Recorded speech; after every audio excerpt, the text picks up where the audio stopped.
rank where the view is nothing less than phenomenal. For how I express and project from my abdominal. The only view better, both my daddy and my mama know. No living parents, my sons give me balance. My wife is my serenity, this mic is my identity. The world is foul enough, that's why I write without obscenities. Provoking danger with broken language and spoken anguish. Begging to get hurt, why would you ask to go through changes? Yes, Lord, life's a chessboard, master the angles.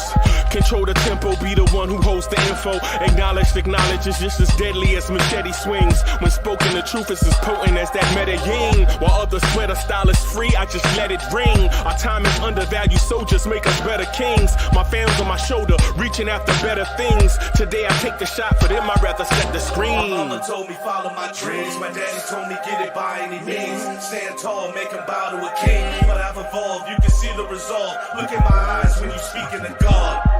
Life and for those who we caught up in using what I was scarred with the muse. I guess they call it proving I'm more than an artist. Penciling out my darkest while sizzling out a harvest. And storing what gets me from A to B, just like garages. Instrumental with collages. Envision what I've been drawing. Broadway to give you rhythm like the great Lena Horne. So bent on, found comfort in the storm. Find peace and on when you see them others perform. Organized chaos. Okay.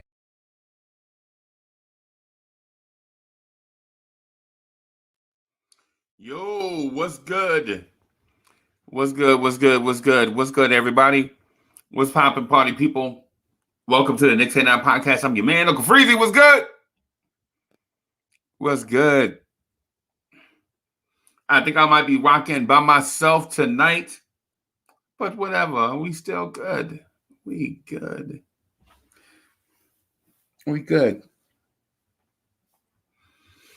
So I don't have a super topic to discuss. I'm willing to talk about whatever it is that y'all talking about. What's good?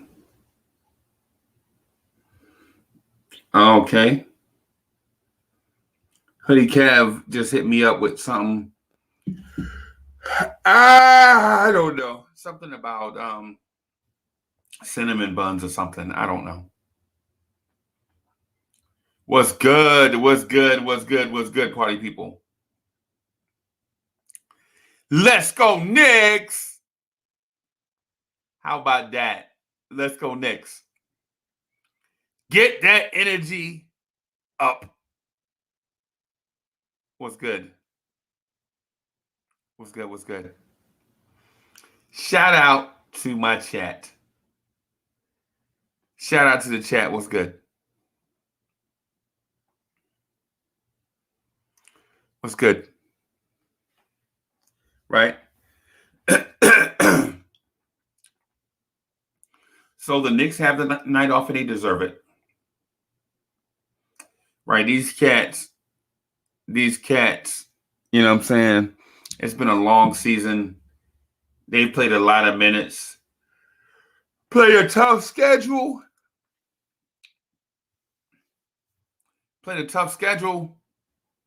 A lot of stuff going on. These cats know I need some rest. Right? Let me shout out my people in the chat. Y'all ready for the roll call? Somebody let me know if they ready for a roll call.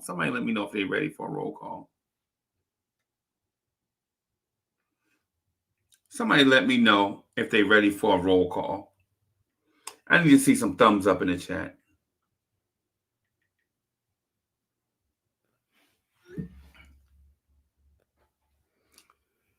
I need to see some thumbs up in the chat if you're ready for a roll call. Let's go. I need to see some thumbs up in the chat if you're ready for the Knicks at Night podcast roll call. What's good?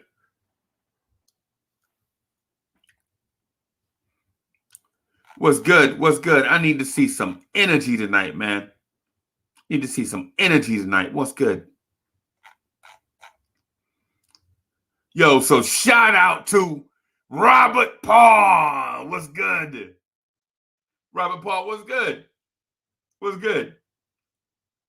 Kane Jerry is in the building. Chris Chang my brother from another mother. It's like 13 of them, right? That I know. Oh, I know 13 Chris Changs. So shout out to all of them, whichever one it is. What's good? Heavy Reese is in the building. Real King was good. Juju 92 was good. What's happening? I see you. Heavy Reese was good. Wilson Dang was good. Was good. Thugga was good. I see Wilson Dang is in the building. Wilson Dang is everywhere. Rick V is in the building. What's good? That Beck. Which? Who? That Beck. Who?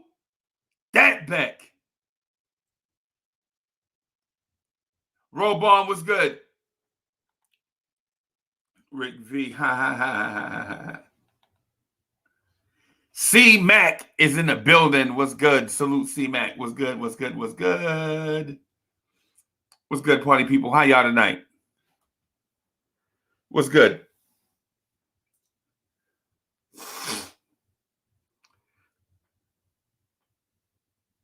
Spree! What's good? I saw y'all joint, man. I saw y'all joint today. That was fire.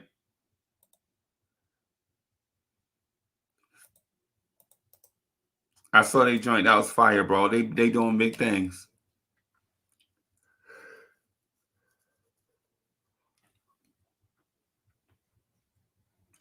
All right, so I got a few things I want to talk to y'all about. I just want to chop it up about some stuff, man. Right? So here we go.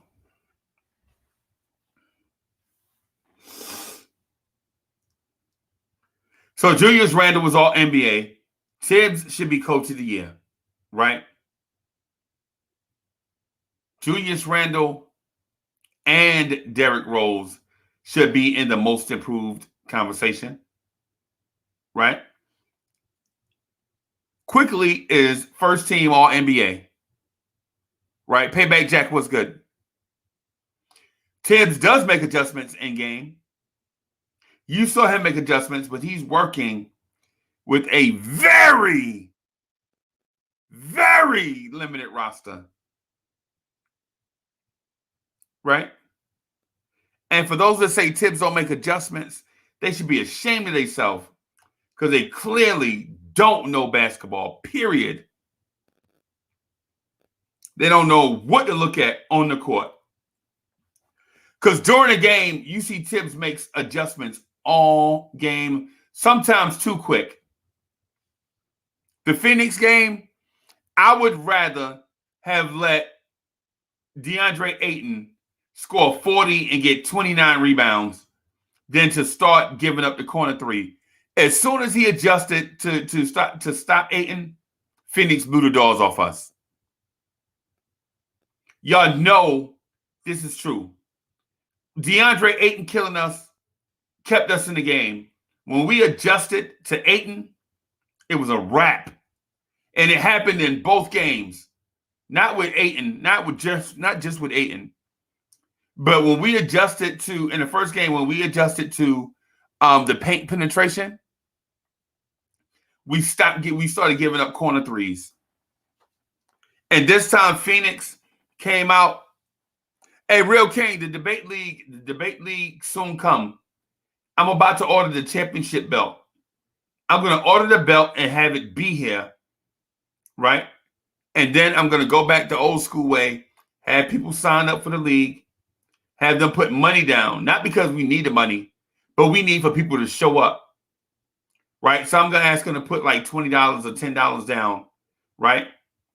That way I know people are going to show up on the time that they're scheduled to be here. And then if they put down $20 and then they don't show up, bro, you out of bread, period. You know, we can't have this shuffling on debate night stuff. It's unprofessional. So anyway, back to Tibbs. Back to Tibbs and his adjustments. Tibbs makes adjustments, bro. And if somebody says that Tibbs don't make adjustments, you got to question whether they are watching NBA basketball. Do they know what they're looking at?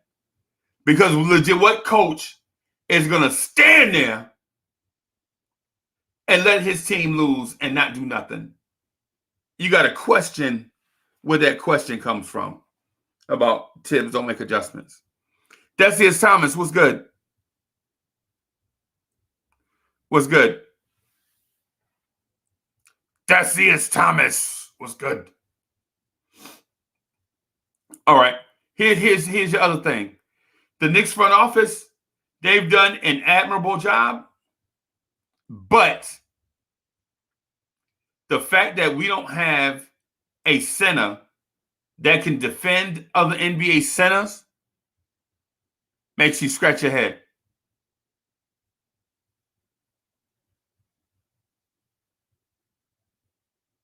The fact that Elfrid Payton is still the starting point guard of an NBA team makes you scratch your head.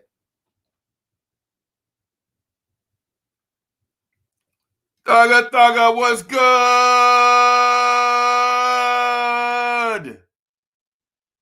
What's good?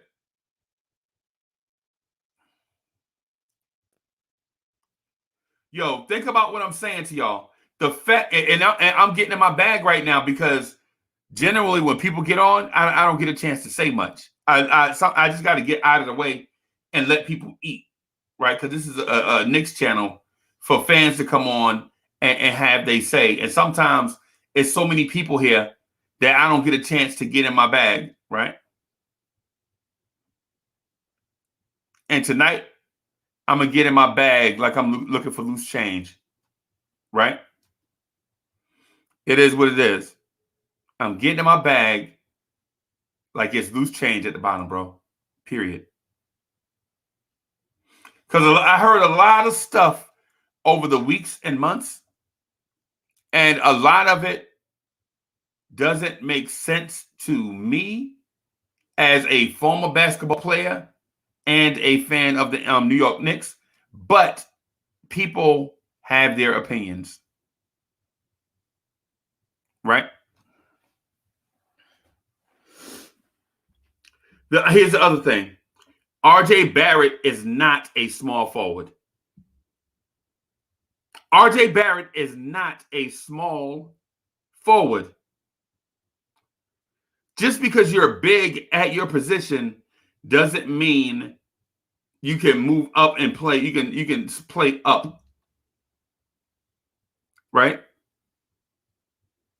RJ Barrett is not a small forward, right? The Bulls caught us in a lineup with RJ at the 3, and they exploited him down low.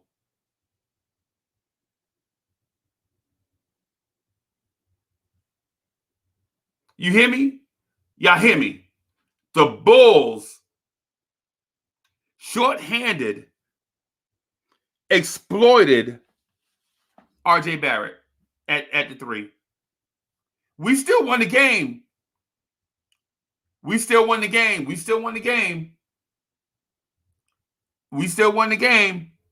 But the Bulls showed other NBA teams, put some stuff on tape.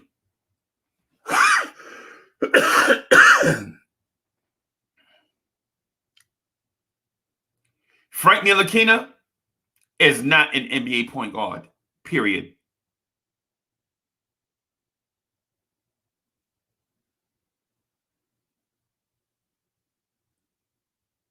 Frank Ntilikina is not an NBA caliber point guard. I watched him in his minutes, and it takes him too long. Yo, the new Knicks is in the building. What's good? Frank Ntilikina is not an NBA point guard. Stop it. Stop. Frank Ntilikina is not an NBA point. It takes him too long to break down NBA defenses. He is not. Frank's not a shooting guard or a small forward. Frank's not a point. Frank's not a 2. Frank's not a 3. but he can guard them. He can guard them. Y'all hear me? Frank, offensively, Frank is not a point, a 2, or a 3.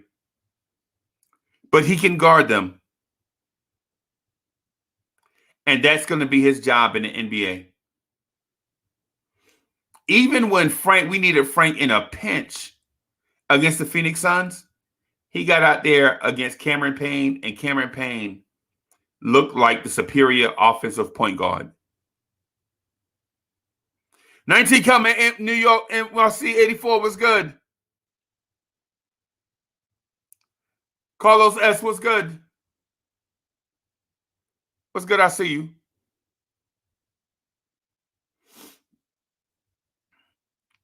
What's good? What's good?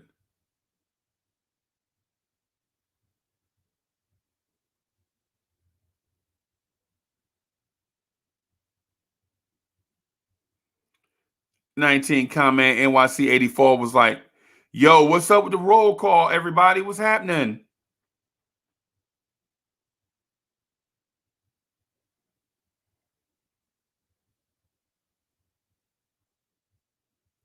So Frank is not a point guard. And here's a storyline I want y'all to start thinking about too.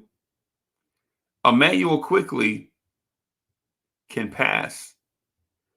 I noticed in the last 10 to 15 games, his passing has been at a decent level. I'm not ready to call him Magic Johnson or even Tragic Johnson. I'm not ready to call Emmanuel quickly Tragic Johnson, but what I will call him is decent. He is a decent passer and has decent vision. He needs time to develop in that role. Unfortunately, on a playoff run, in a rebuilding year where a team exceeded all expectations, he's not going to get that much time on a job to become an elite level, high level passer. We don't have time for that. We need guys in roles, and we need guys to perform in those roles immediately. Right? On-the-job training has to be done in practice. And in a shortened season, in a weird year, pandemic year, you're not going to get that much time to practice, bro. Period.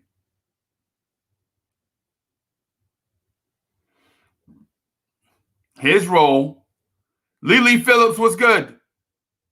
Emmanuel Quickly's role is to be off the bench scoring because our point guard and starting point guard and starting small forward can't score. Right? They can't score. Shay Legacy was good.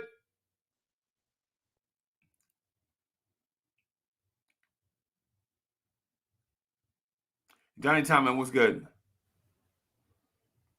So Quickly and Burks are doubtful again, huh? Hey, we in trouble, bro.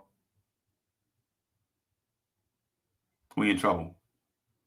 Not saying we're going to lose. You know I never say that. You hadn't heard me say that ever. You hadn't ever heard me say the Knicks don't have a chance. Right? But we might be in trouble. White Falcon.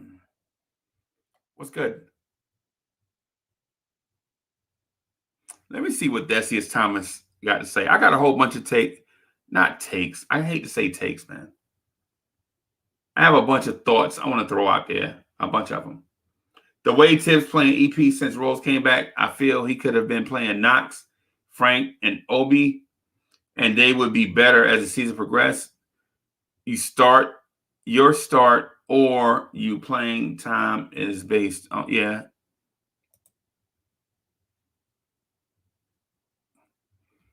What's good?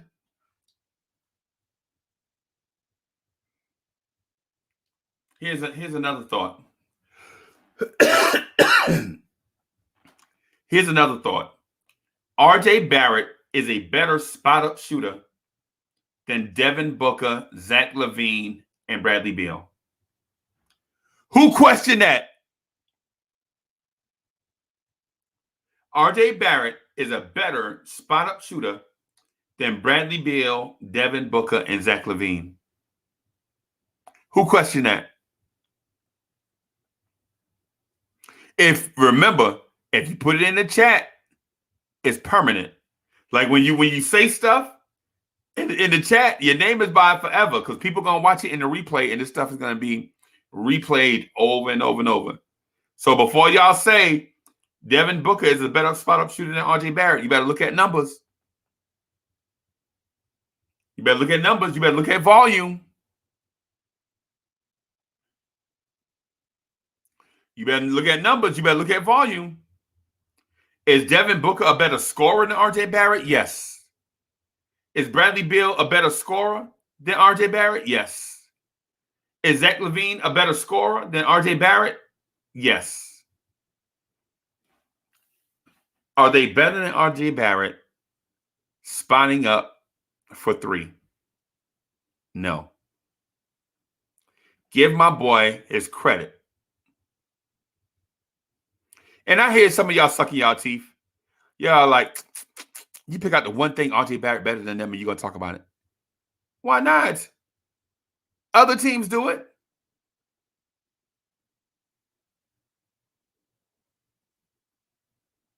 Right? Last year, the narrative was our team can't shoot.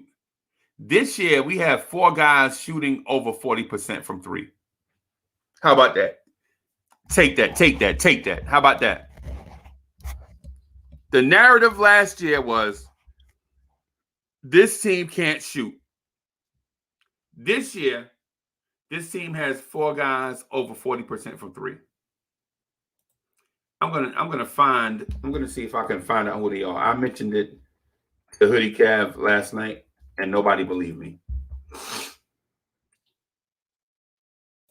Let me find it real quick. Let me do some research.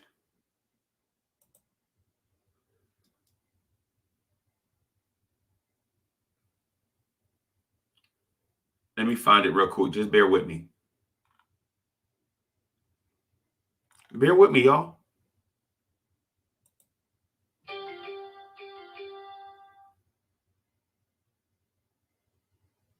All right, let me pump this up. Pump it up.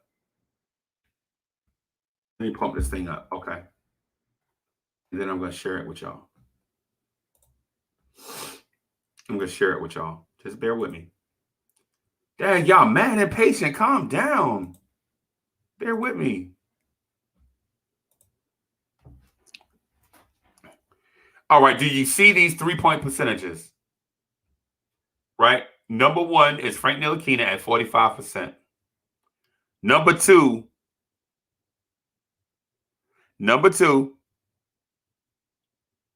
is your starting all-star power forward, Julius Randle. How many people, Wilson Dang, how many power forwards do you know that shoot 41, almost 42% from three at power forward and average 10 rebounds? I'm going to wait.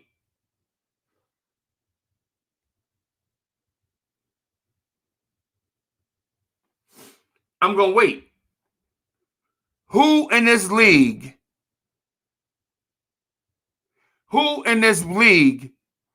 averages 10 rebounds a game and shoots 42% from three at power forward? Name them.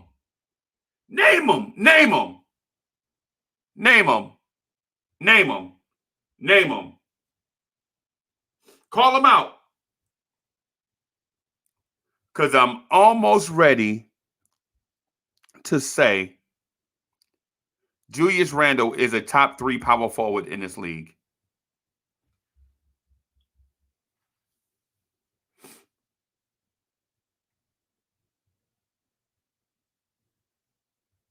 Name it. Name that person. 42% from 3 and average 10 rebounds. Name them. Where they at? Where they at?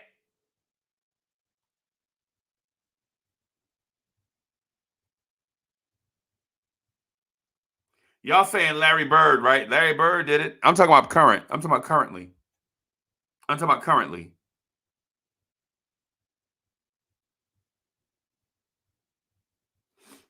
Yeah, I'm talking. Yeah, I'm talking about currently. Name them. Where they at? 42% from 3, averaging 10 rebounds a game. And then tell me if you still want to question Julius Randle as a superstar. Name them. What player in the NBA right now is doing that?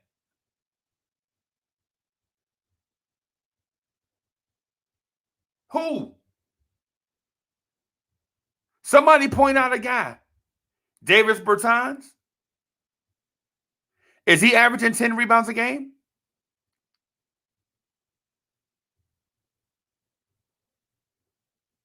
I mean, what power forward is doing that?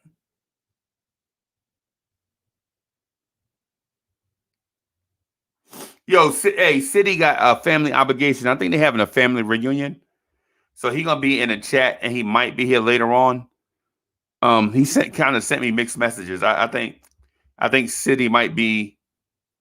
He sent me a mixed message yesterday, and he sent me a mixed message today. So I think City might be enjoying the libations, but he'll be back. City might be bumping to that song that they used to play in the club back in the day. Everybody in the club getting tipsy. Yeah, that might be City right now. That might be City for real right now. Everybody in the club getting tipsy. That might be City for real. Right? And listen, I know y'all feel like I'm disrespecting Frank because I didn't include him in the 40% club. But Frank ain't in the 40% club because he don't take enough threes to even count.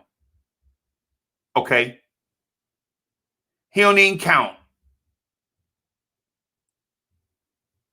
He don't even count.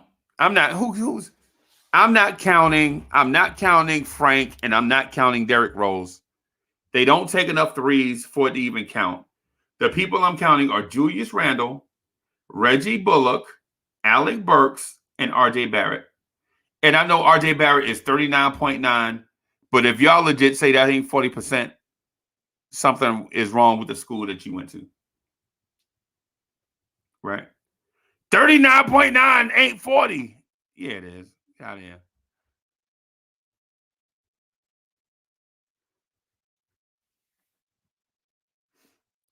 So here's the thing. We criticize Tibbs a lot. Right? We criticize Tibbs a lot, but this graphic that I have on the screen right in front of you shows that Tibbs ain't no joke. Tibbs ain't no joke. Okay? Because we went from one of the worst shooting teams in the league to one of the best shooting teams in the league. Right? And that happened under Thibodeau's watch.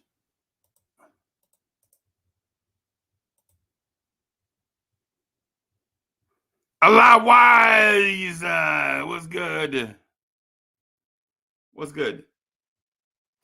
So I have data in front of you showing. Right? I have data in front of you showing RJ Barrett is a great three-point shooter. And he attempts 4.2 a game. Burks attempts 4.8 per game. Bullock attempts 6 per game. Randall attempts 5.4 per game. And they all shoot 40%. Quickly attempts 4.8 per game and is at 39.7.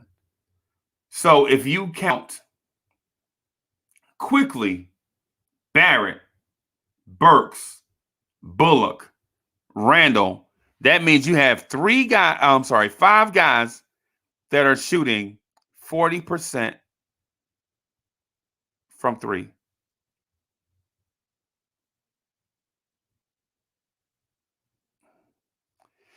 White Falcon, don't do that. White Falcon. White Falcon said Randall is the best power forward right now with Antetokounmpo. Is he better than Anthony Davis? I'm wide open. I'm not being judgmental at all. I'm not being judgmental at all. And plus, y'all smash that like button. Y'all know y'all supposed to smash that like button when y'all come in here. Hey, smash that like button is for everybody. Smash that like button helps everybody, man. It helps y'all get more people in so the conversation be more robust. Helps the channel grow. And then plus the people that find us will be grateful for the fact that they found something that's relating to them.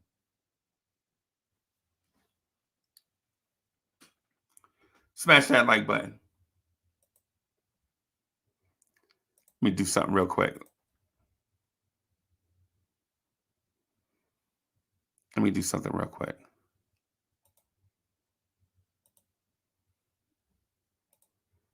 Y'all be patient with me.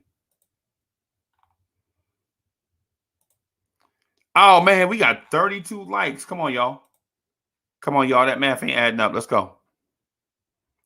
White Falcon said, yes, he's better. Excuse me. Johnny Thomas says, AD trash this year. Look at his stats. I think I might be.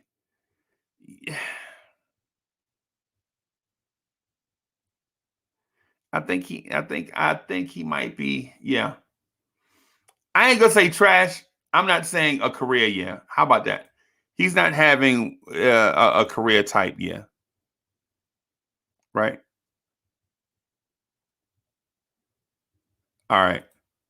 So 19 Conman NYC asked me to, where is it?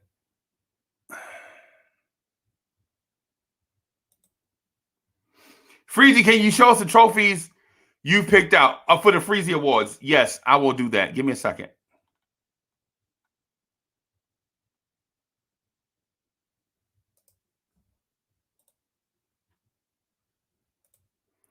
Give me a second, y'all.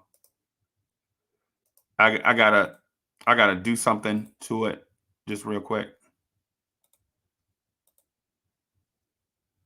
I will show the trophies. Just give me a second.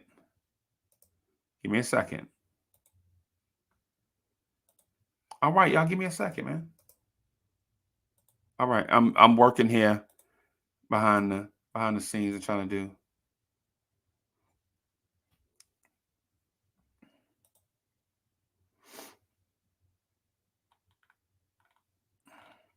Give me a second to.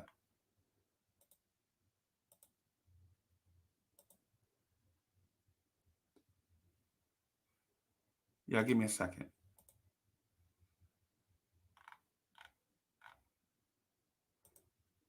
I'm working. I'm trying to get them. I'm trying to get multiple views of it. Give me a second.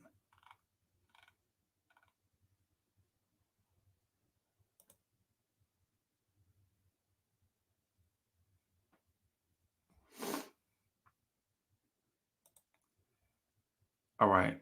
Give me a second. I gotta switch the. Hold on. I'm gonna show y'all. Just give me a second.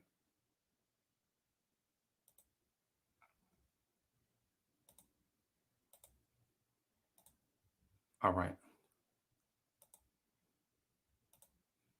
Can y'all see that? Can y'all see that? That's what we're looking to do for the Freezy Awards. How y'all like these Freezy Awards? The template. How y'all like that? Y'all like that? How y'all like that? Black Prophet, what's good? What's good? Jen N, what's good? How y'all like these? How y'all like these trophies, bro? Y'all got to give me some feedback. Don't just sit there. How y'all like that, man? Y'all like that? Y'all notice in the small picture, it's a tier, right? It's a tier. And it's got blue and orange on the inside, representing the blue and orange whirlwind on the inside is representing Blorange, the Blorange tier channel, right? This is what we're looking at right here for the Freezy Awards. That base is whack to me. You see the brown base? I don't like that, so I'm trying to find another base for it, right? I'm trying to find another base for it. And so what I want y'all to do is I need y'all heavy participation in helping me pull off the Freezy Awards. Robert Paul, I need your help. Nice. I know you're a celebrity in the Knicks universe, but I need your help, bro. CS Hoops, I need your help. 19 comment NYC 84. I need your help, bro. Because you can't pull off an awards show by yourself. You feel me? Chris Chang, listen. I'm not asking y'all for bread, right? I'm not asking y'all for bread. If y'all want to contribute through super chats to help pay for these, that's fine, right? That's fine. I'm not going to turn it down because at the end of the day, the money that we take in, we try to get fire stuff for people that watch the channel. We try to give back to the Blawrence Tears community, right? We try to give back to the Blawrence Tears community, right? But we have to push this thing, right? Because we don't want it to be corny. Because in order for me to do this, it's going to cost me about $800, right? Because not only do I have to order them, I have to get the label. I have to get them labeled. I have to get the category written on them, right? And then I have to mail these heavy jokers. I have to mail these heavy jokers to the winner. So not only do I have to pay for the statuette, do I have to pay to get them inscribed? Do I have to mail them to the winner? I also got to do the envelopes and all of that stuff. Right? So it takes a lot of work, right? The things that I need for y'all to do is when we put the categories, on the community page, I need y'all to drive that traffic to the community page. The Game of Life was good. Hey, what's good? So we're going to have 12 categories, right? We're going to have 12 categories. We're going to put all the categories on the community page. We're going to leave the category open for a month, right? The month of June is when I plan on putting all the questions out there, right? Bro, listen. Whoever wins. I don't care. Bro. I don't care. Whoever wins, bro. Whoever wins. You know what would satisfy me? If we do it, it's fair. And the people that win appreciate the fact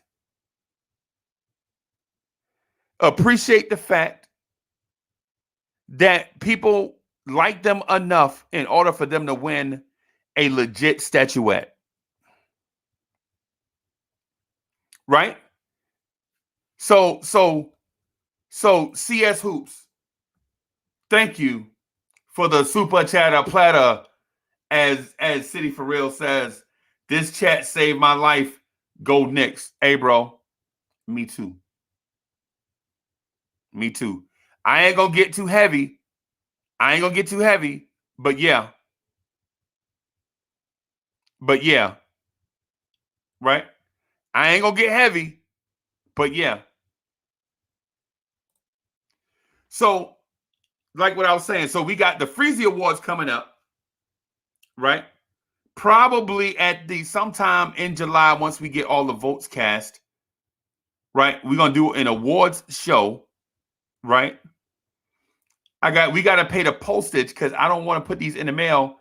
I gotta pay for them and then send them priority mail overnight to somebody's house.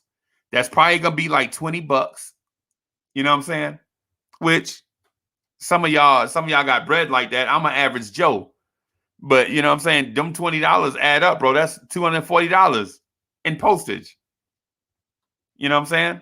But anyway, we're gonna pull the award show off.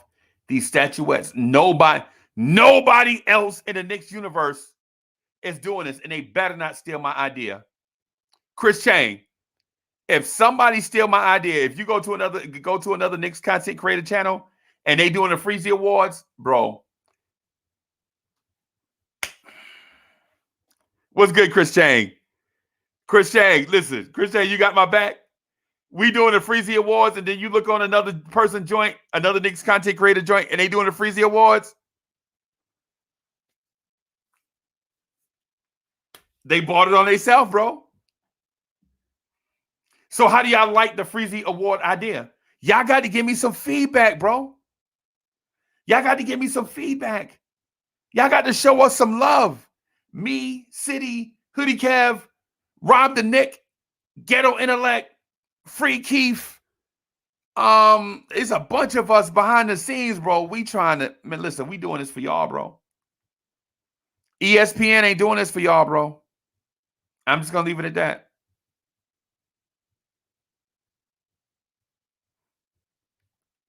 I'm just leaving it at that. So let me get back to the Knicks. Oh, let me just one last thing. And this is why when you let the producer run the show, y'all get all this inside knowledge, this inside data. Right?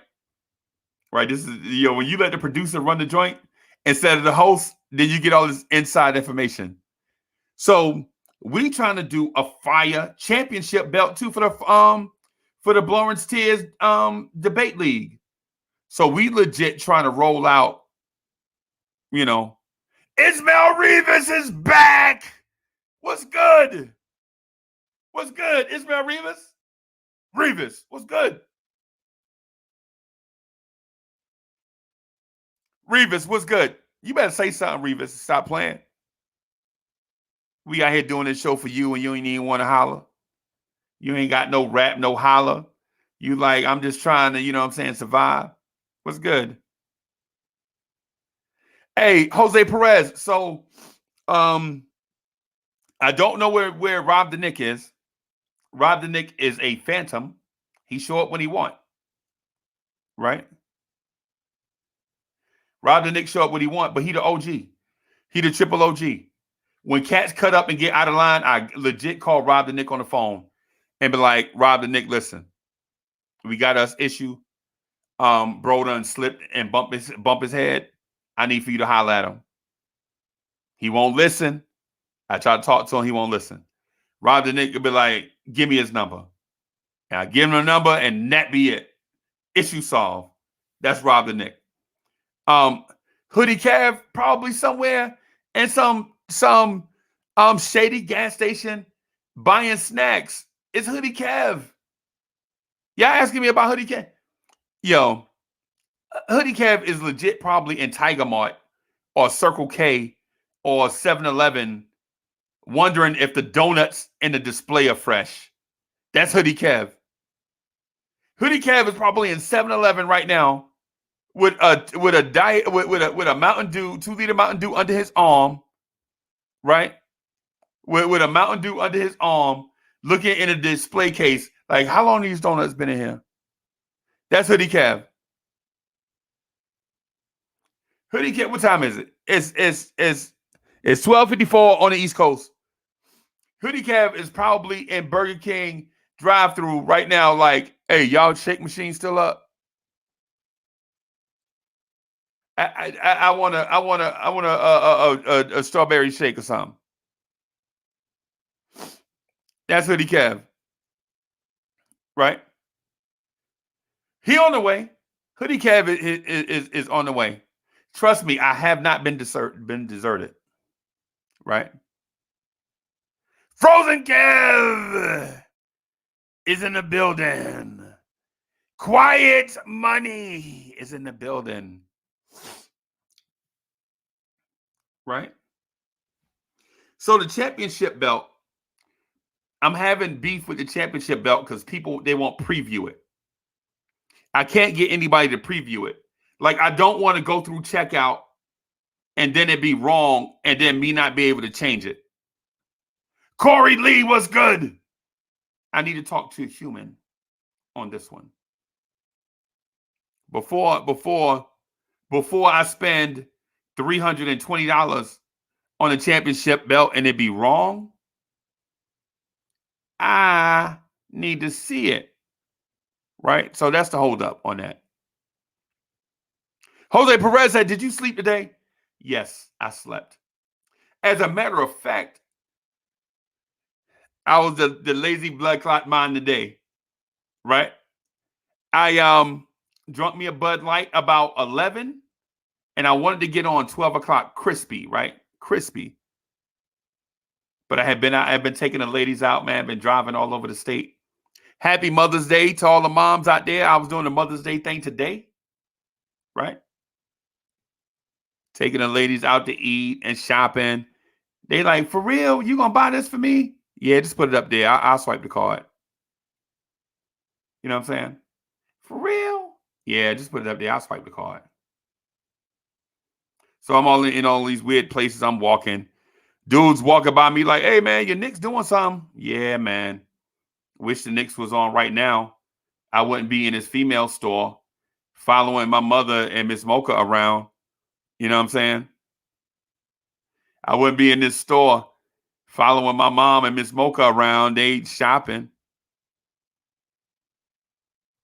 Right?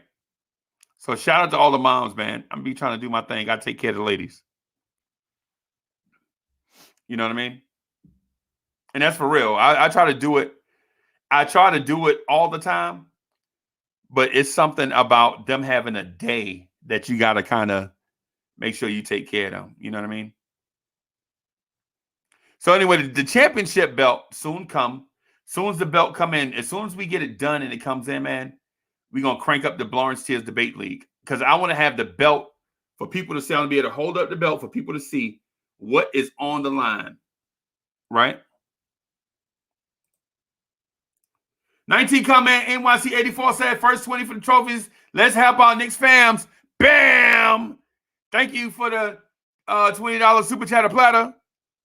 Like City. City said that one time and it's stuck in my head.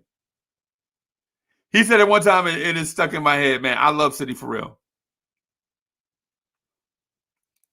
Yeah, Chris Shane said, shout out to all my people's moms in the chat. Respect, fam. Bam. All right. So let me get back to these Knicks, bro. Ladies and gents. Let me get back to these Knicks. Yo, and so just real quick.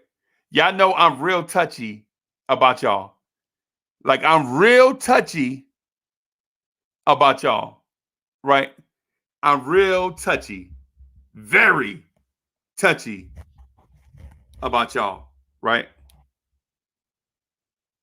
I'm very touchy about y'all. Right? Right? I'm very touchy about y'all. Because we try to put on some dope content for y'all. Like the Knicks versus the Knicks Freestyle, the Lawrence Tears Debate League, the Freezy Awards, the Knicks at Night podcast, the Knicks Morning Drive. We legit try to do content that's different from everybody else because y'all deserve it. right? So I'm touchy about y'all because I think when we offer different content, I know y'all could watch a lot of different stuff. But when the fam gets together in the chat, it's a magical thing. And so that's the reason why we try to do like the Freezy Awards and all of that stuff. So I got some categories I'm going to list. I got some categories in mind that I'm going to list out there. And so I'm going to either I got to share the list of categories with y'all. I don't know how I'm going to do it. I don't want to put them on the community page yet because I don't want y'all voting yet. Right? I don't want y'all voting yet. In fairness to the process, I want y'all to see the question and then start the voting June 1st. Right? But anyway, back into my Knicks bag. Here's another thought.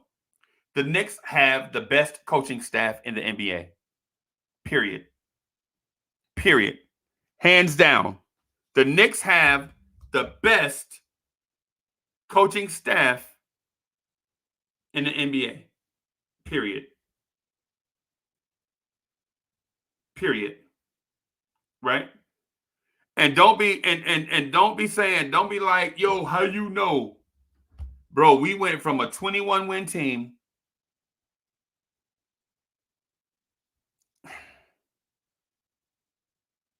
We went. Do you see the turnaround in culture? Did you see the turnaround in defense and shooting? The entire team is 3-and-D, bro. The entire team is 3-and-D.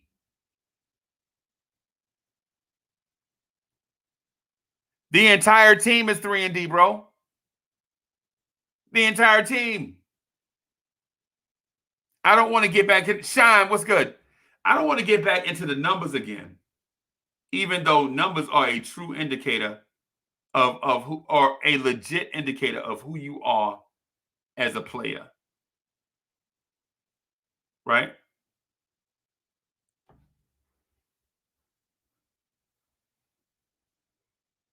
Numbers are a real indicator of who you are as a player.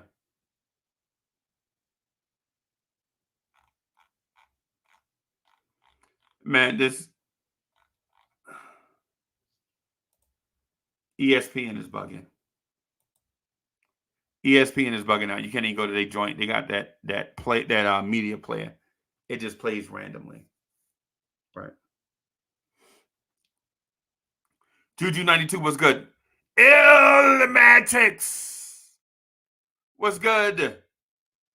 Valix Prosperous was good. Let me entertain, because hey, listen, I have a deep bag, bro, and I'm in it like it's loose change in the bottom. Y'all got a question? Shoot me some questions. Because it ain't all about Uncle Freezy. Shoot me some questions. Go ahead, fire your questions off. Go ahead. Let me see what you got. Let me see what you got. C-Mac says we need this team to improve with their layups. They missed too many shots going into the paint. Yep. I agree. I talked about that yesterday. R.J. Barrett is the number one culprit. R.J. Barrett is the number one culprit. R.J. Barrett is the number one culprit of missing layups at the rim.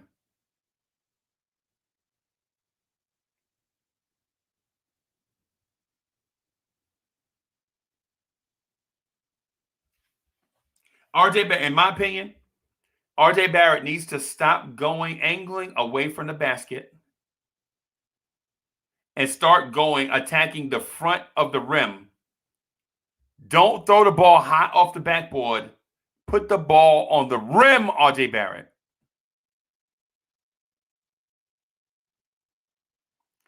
Anybody seen that dude City for real? Anybody seen Darth City?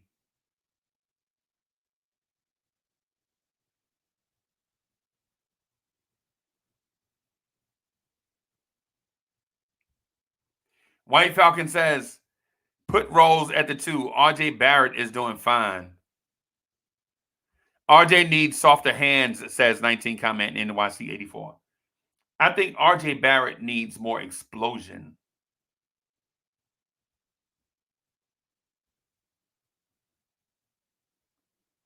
RJ Barrett needs more explosion in traffic. He can jump. He can leap, right? RJ Barrett can jump, right? Attacking the basket off that Euro, he doesn't have explosion. And it's an odd combination. Usually dudes that do the Euro do not have explosion. That's why the Euro.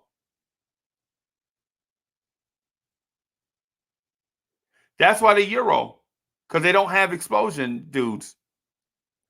Unless you James Harden, where you crafty during the Euro.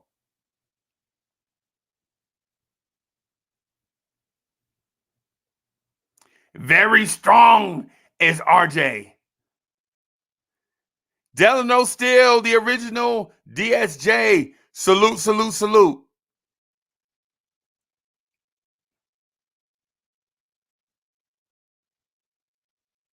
RJ Barrett can jump. I'll give him decent NBA hops. I'm not ready to say he's Zach LaVine. Right? I'm not ready to say that he's Zach LaVine. So, ladies and gentlemen, there's a City for Real sighting. City for Real. What's good? So I don't know. Listen, I don't know if that's Mandalorian, Dark City, or City for Real controlling the City for Real account. But shout out to all three of them. Shout out to City Skywalker. What's good?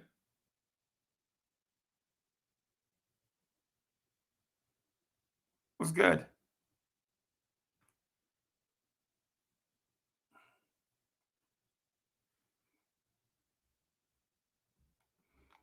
What's good? What's good? What's good?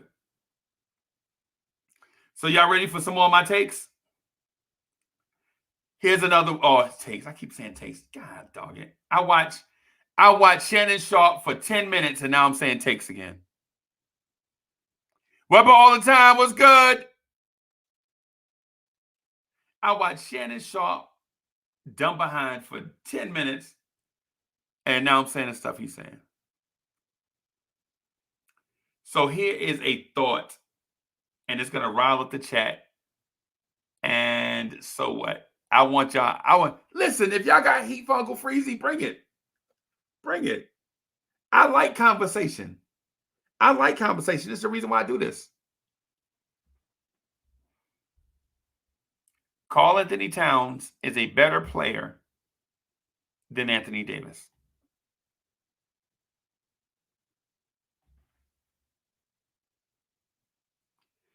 Karl Anthony Towns is a better player than Anthony Davis.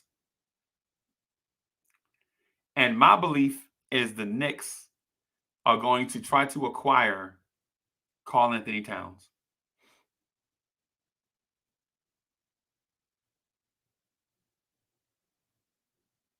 I'm waiting.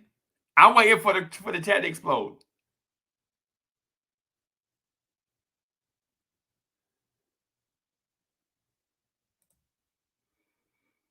Yo, Ilmatic said that Shannon Sharp mess got under your skin. Yes.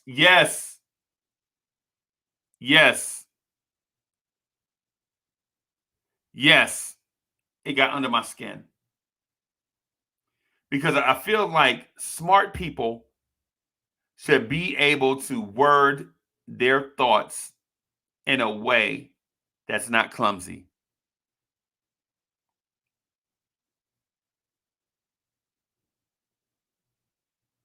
Y'all hear me? Smart people should be able to communicate their thoughts without being clumsy. And I think Shannon Sharp was clumsy with his words. Clumsy.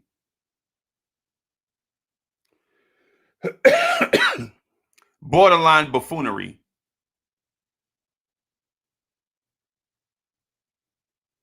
Right? Hey, Wepo all the time. Wing players saying bigs are lazy is nothing new. Wing players saying bigs are lazy is nothing new. It's been happening forever. And the reason why wings say bigs are lazy is because wing players don't take the physicality of bigs. They don't. If Jimmy Butler was 6'11" and banged in the paint all night long, he would be smarter with his words.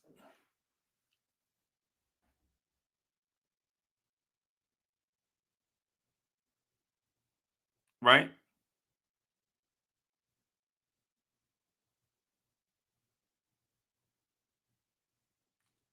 Wings have always said bigs are lazy. Right?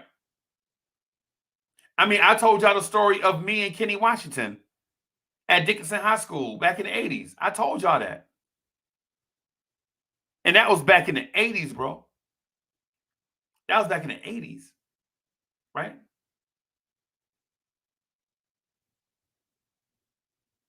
That was back in the 80s, bro. Kobe said that about Shaq. Kobe said if Shaq fat behind was in shape when he came to camp, they would have won 8 championships. But what Kobe didn't know is it's hard being 7'1", 330 pounds. Your body takes a pounding as a post player. Dudes say it all the time. They don't understand what it's like to be big. Right? Because while 6'6", 210 is big for an average human being, the average American male is 5'9". So you at 6'6", 210, you know what I'm saying? You like, yo, this dude that's 7'1", this 7'1", 330 pound stellar athlete is lazy. You don't know what that guy goes through, bro. You don't. Why Ben Simmons and Joel Embiid have not gotten along since high school? Because one is a wing player and the other is a big. It has nothing to do with personality, bro. It's about one player not understanding what it's like to be a big.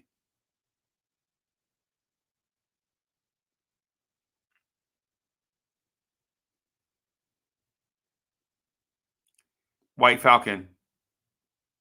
I think you just might have set the chat on fire. Did y'all see what White Falcon said just now? I'm going to get back to the Karl Anthony Towns and Anthony Davis thing. But did y'all see this?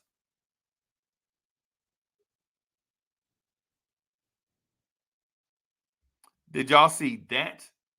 Trade PG-13 if he don't get a ring in LA. Yo! What's good? What's good? What's going on, man? What's good? Yo, Freezy, I had to jump in real quick, like, you know what I'm saying? Because you my guy. Bro, are you tipsy? I can't leave you hanging. No, I'm good. I'm good. What do you mean? Because we was like, yo, City might be everybody in the club getting tipsy. Yeah. Well, yo, listen, I ain't there yet. I might be there later on tonight, but you know what I'm saying? But yo, listen, Freezy, did we do a roll call yet? Yes. We did? Yes. And I missed it. You want to do another one? And I missed it? You mean to tell me I missed the roll call, bro? Yes. Wow. And they missed you too. Wow. And they missed you too. I missed the roll call. That's not, yo, listen.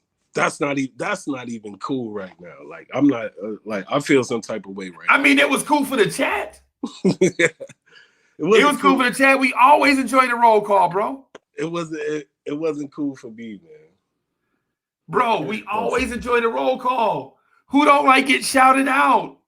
Yes, that's what I'm Everybody talking about. like getting shouted out, bro. That's what I'm talking about. Yo, show your orange and blue love. Y'all know what I like to do, man. Throw those hearts in there. If y'all want the roll call from City, man, because I'm here right now. Like, you know what I'm saying? I can only be here for a little bit, but I'm here right now. I am here. I'm in the building. Let's go.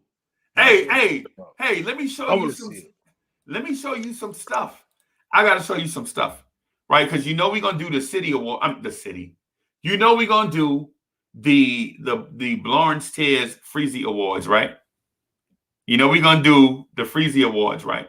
Hey, shout out to my people watching live on Periscope. Shout out to my people watching live on Periscope. I see y'all. Y'all get that? It ain't just YouTube. Periscope is jumping too. I see y'all out there on Periscope. Let's go. Y'all get that energy up, man. Get that energy. Let's go. Up. Yo, let me show you something. I want to show you. I'm gonna give you a sneak peek at the Freezy Awards. I'm gonna give you a live sneak peek at with the template for the City Awards. Right? Where is it? I'm waiting for it. I'm looking. Let me hold on. Bam! You see that? Yo. So that bass is not what we rocking with. We ain't rocking with that bass. Okay. Right? We ain't rocking with that bass. But you see the tier is being enveloped by the blue and orange. The tier has blue and orange on the inside, bro. Mm-hmm. Come July, we are gonna give out 12 of these jokers, right? We're gonna get the category inscribed on them, and we're gonna send them first class mail overnight to somebody's house. So if you win a category, you can look for in the next 1 to 2 days getting this sent to your house. Bro, can you dig it? Yeah, that's what I'm talking about. Freezy, that is dope, man. That's dope. Bro, these jokers are expensive too, bro. They're expensive, right? So I was telling people, you know, we're not asking for bread, but if you want to contribute, stuff like this is what the bread go to. The Lawrence Tears, the Big League Championship belt, the Lawrence Tears Freezy Awards. You know what I'm saying? What's good? City, can you imagine winning a category and having this delivered to your crib? Oh, man. Can you dig it? Listen, I be sitting outside waiting for the UPS man every day like this. Every day. Like this, every day. I see him drop by, yo, you better be stopping here. I'm going to flag you over, bro. Right. Like, you know what I'm saying? Right. Like, yo, you got a package for me? Right. You know what I'm saying? Right. And I'll be like, yo, you mad because my style you admiring? Don't be mad. UPS is hiring. You know what I'm saying? You know what I'm saying? Yo, shout out to the Mac for that. Yeah, man. That's dope. And so we working blue love in the chat. Yo, I'm telling you. So we're gonna do the 12 categories, man. I'm gonna start putting them out there so people can get used to the format. Then June 1st, we're gonna straight up just open up the floodgates and let people vote on the categories on the community tab, on the Lawrence Tears YouTube page on the community tab. I expect it to be flooded. And June 30th, we're gonna close voting. We're gonna close voting on June 30th. and then sometime in July, maybe a couple of weeks later. It depends on how fast we can get them. Get somebody's name put on them. Mm-hmm. Depending on how fast, bro. After that, we're gonna do the show, the Knicks at Night podcast. We're gonna announce the winners and everything, and shout out the winners. Hopefully, we can get a couple of them to come on the show live to show their love and appreciation for winning the category. Yeah, that's gonna be dope. That's gonna be dope. Yo, where's my dude, yo?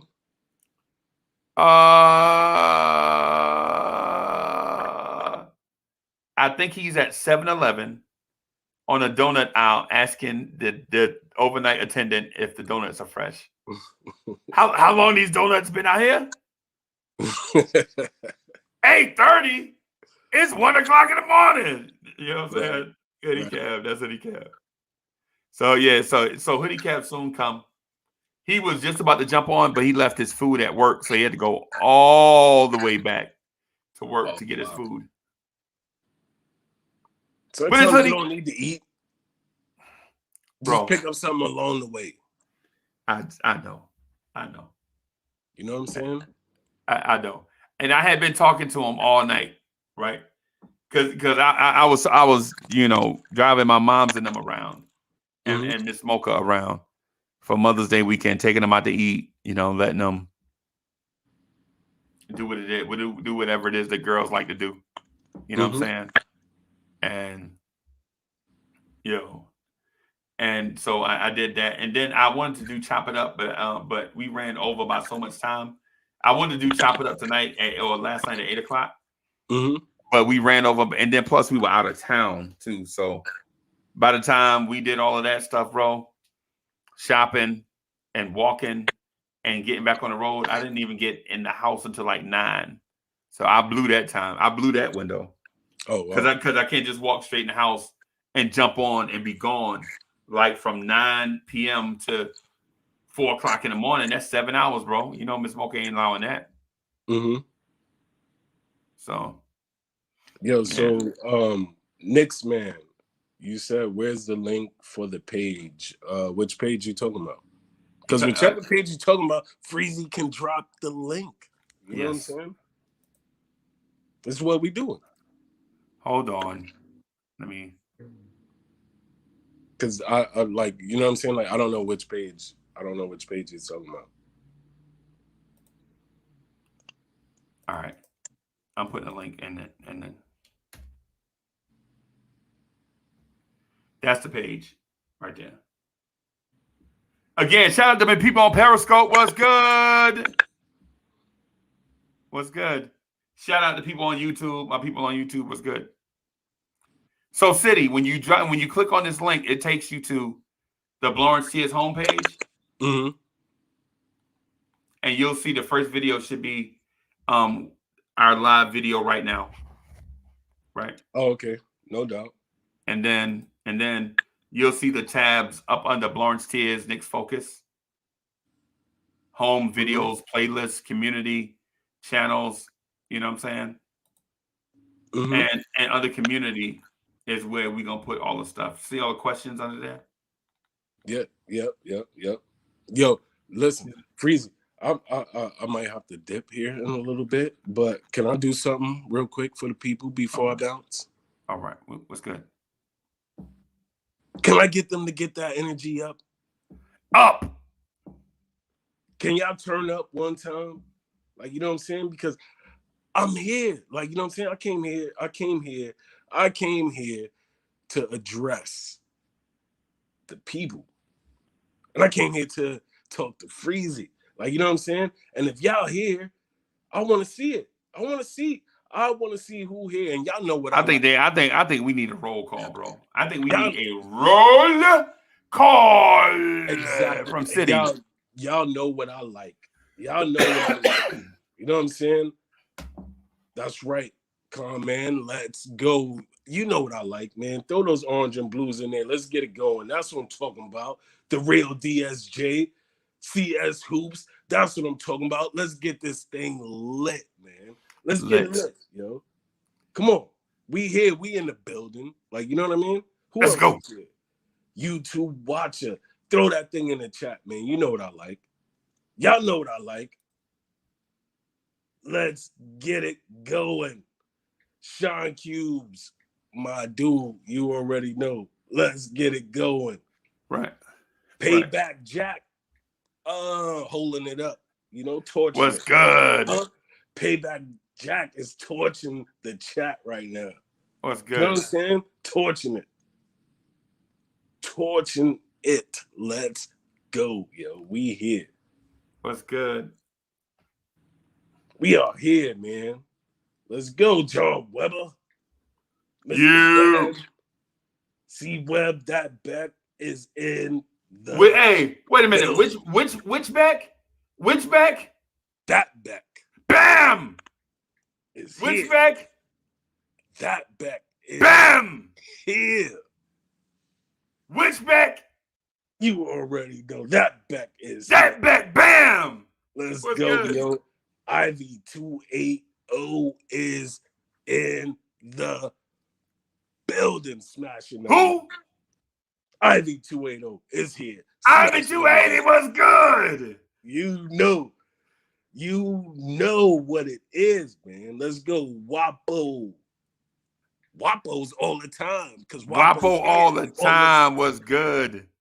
You know what I'm saying? Sean Cubes in the building. He typed more than he typed more than he talked, but he here. Yes. C-Mac is here. San is here. CS Hoops is here. The game of life is here. Bam. Julian Blum says, let's go. Let's go. Bam. You already know. What's good? Bam, Julian Blum is here. Yo, where's my guy Brad Johnson at? Is Brad Johnson at? Where's Brad Johnson at? He probably hunting. Huh? Yo, anybody seen San 40? Who seen San 40? Is San 40 here? Looks like it. Yo, so let me ask this question. Is Brad Johnson trying to battle me for the turkeys? Maybe. It's highly questionable. Highly questionable if he is or not. I don't want to let the cat out the bag. Swaggy OG, I see you, bro. Mind the motivation is in the building. Let's go, man. We rocking right now. That's what I'm talking about, man. We are rocking right now because y'all rocking right now. Y'all getting us, y'all getting us pumped. Right. And we ain't talking about Kool-Aid pumping through here. You know what I'm saying? Man-child is in the building. The beast. Nichelle Cole is in the building. Salute. That's what I'm talking about. Lucky Walker Visions. What's good? Oh, what is that? We got some new stuff in the chat. What did the Game of Life do? That's some new stuff. Swaggy OG. What's good? Mr. Swag. Frederick. Oh, is in the building. Frederick is here. What's good? What is good? Yeah, this is dope. Oh, White Falcon joined the room.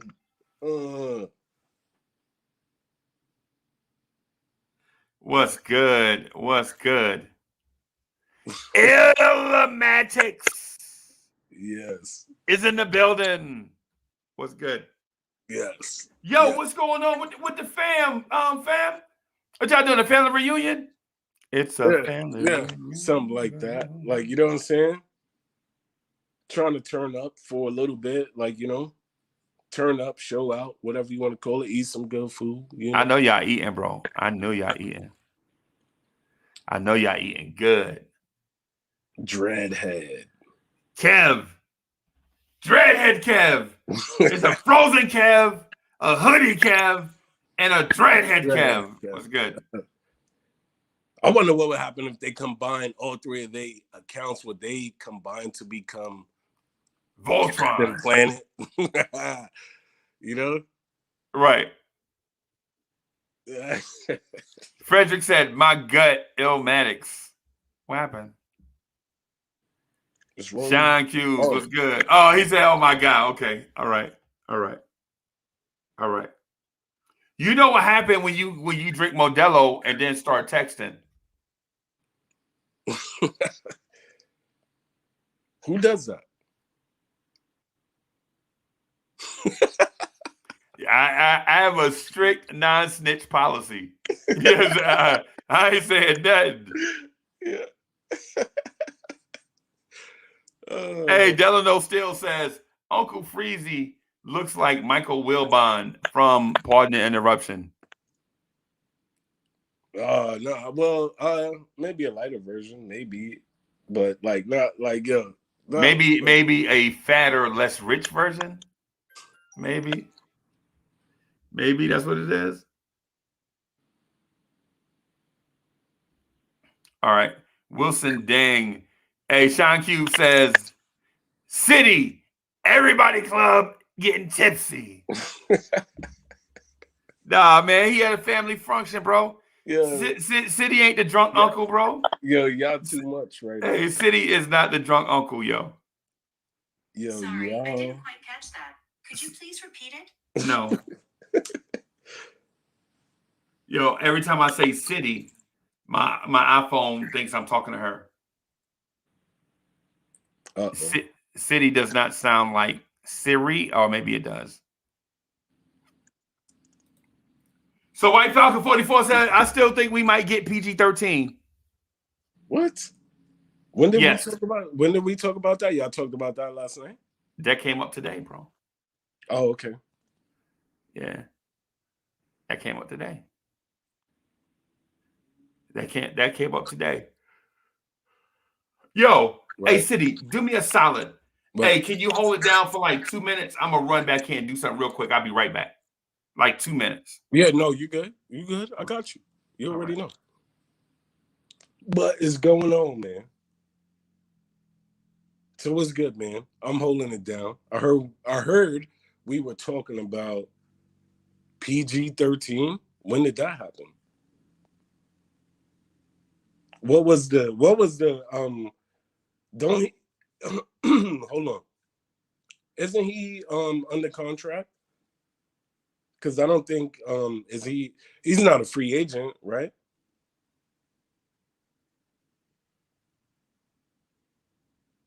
He's not a free agent coming up, is he? I mean, y'all let me know, because I thought he was under contract. So if I'm missing something, let me know. I'm not sure. I've been out of the loop.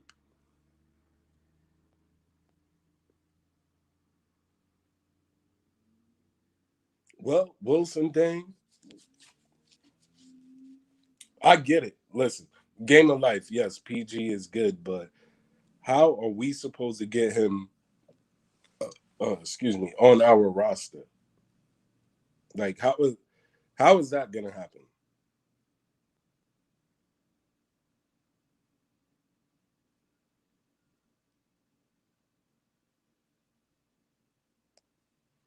Yeah, well, you already know. Yeah, not going to read that one, Frozen Cat. That's what I thought, Knicks, man. His contract should be locked up. That's what I thought. I thought I was missing something, but I don't know. Calm man says we too gritty for PG. You know what? I don't know, bro. Like, you know what I'm saying? You never know. Like, you know what I'm saying? Maybe, I don't know. Maybe Coach Tibbs could instill something in him to make him, like, I don't know, maybe, I mean, he's a good defensive player. We already know that. Like, you know what I'm saying? Maybe Coach Tibbs might help out with a little bit more than that. Turn him into an all-world defensive player or something. Like, you know, you never know. Just saying.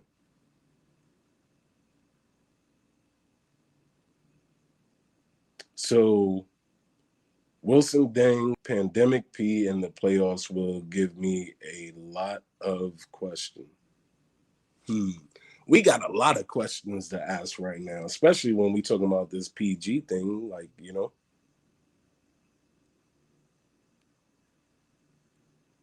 I like I just don't see how that would happen. But if y'all can figure out a way to where it can happen, please let me know. But otherwise, yo, what are y'all thinking? What are we doing against the Clippers tomorrow? What are we doing?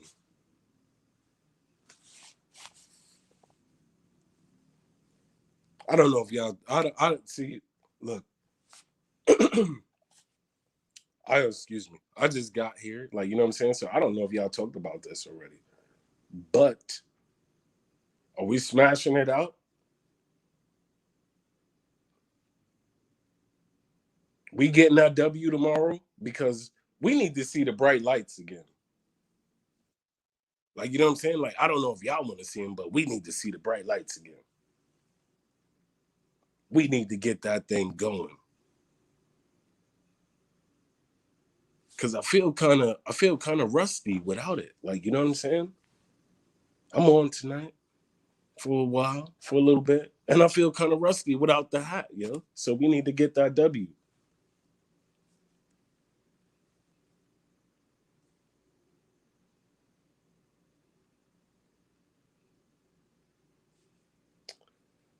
I know we in the playoffs. But what I want to know is how y'all feel about the game. Tonight, tomorrow, whatever you want to call it. Like, you know what I'm saying? I want to know, do y'all feel like we getting that win? Because I need a reason. We need to get the win so I can throw the joint back on. CS Hoops, Knicks is winning. How much?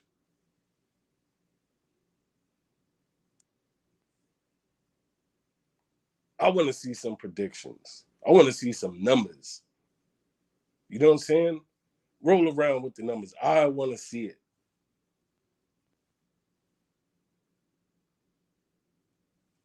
I want to see those numbers. What's y'all score predictions for the game? If y'all got y'all got any, or unless y'all scared, unless y'all scared to say how you feel.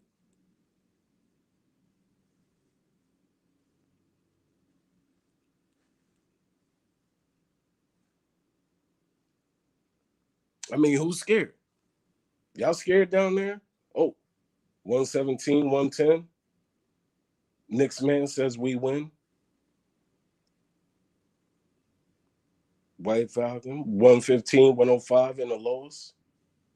I'm gonna let y'all do the thing, and I'll give y'all mines. I'll give y'all mines afterwards. Y'all already know I'm pulling for the win. Like, you know what I'm saying?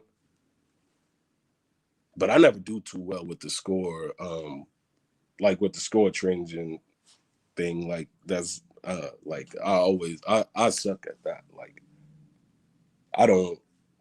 it don't never turn out the way I want it to be when I give my score predictions. That Beck says 123, 101 with a win. Wow. That's putting us out there, yo. Straight up. That is putting us out there straight up.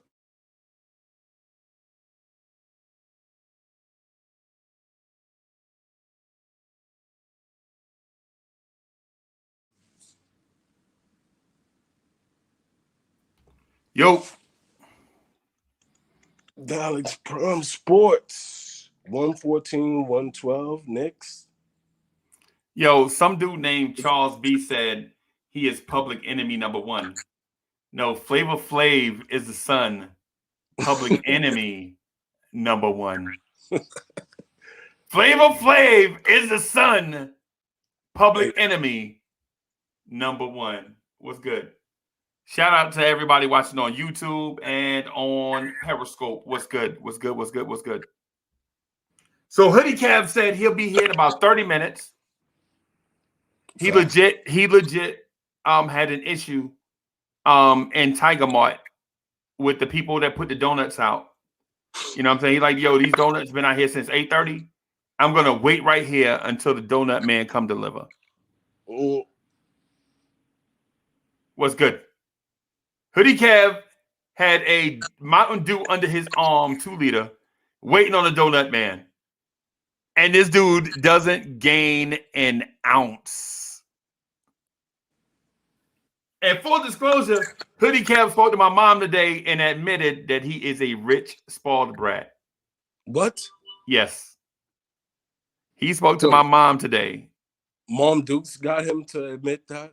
Nah, she was like, hey. And he was like, yeah, I'm a rich, spoiled brat. Basically, I'm just paraphrasing. Mm. Yeah.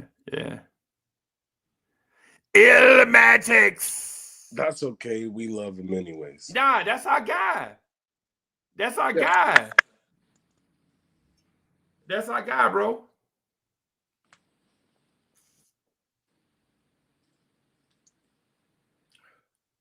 Did that legit just say that?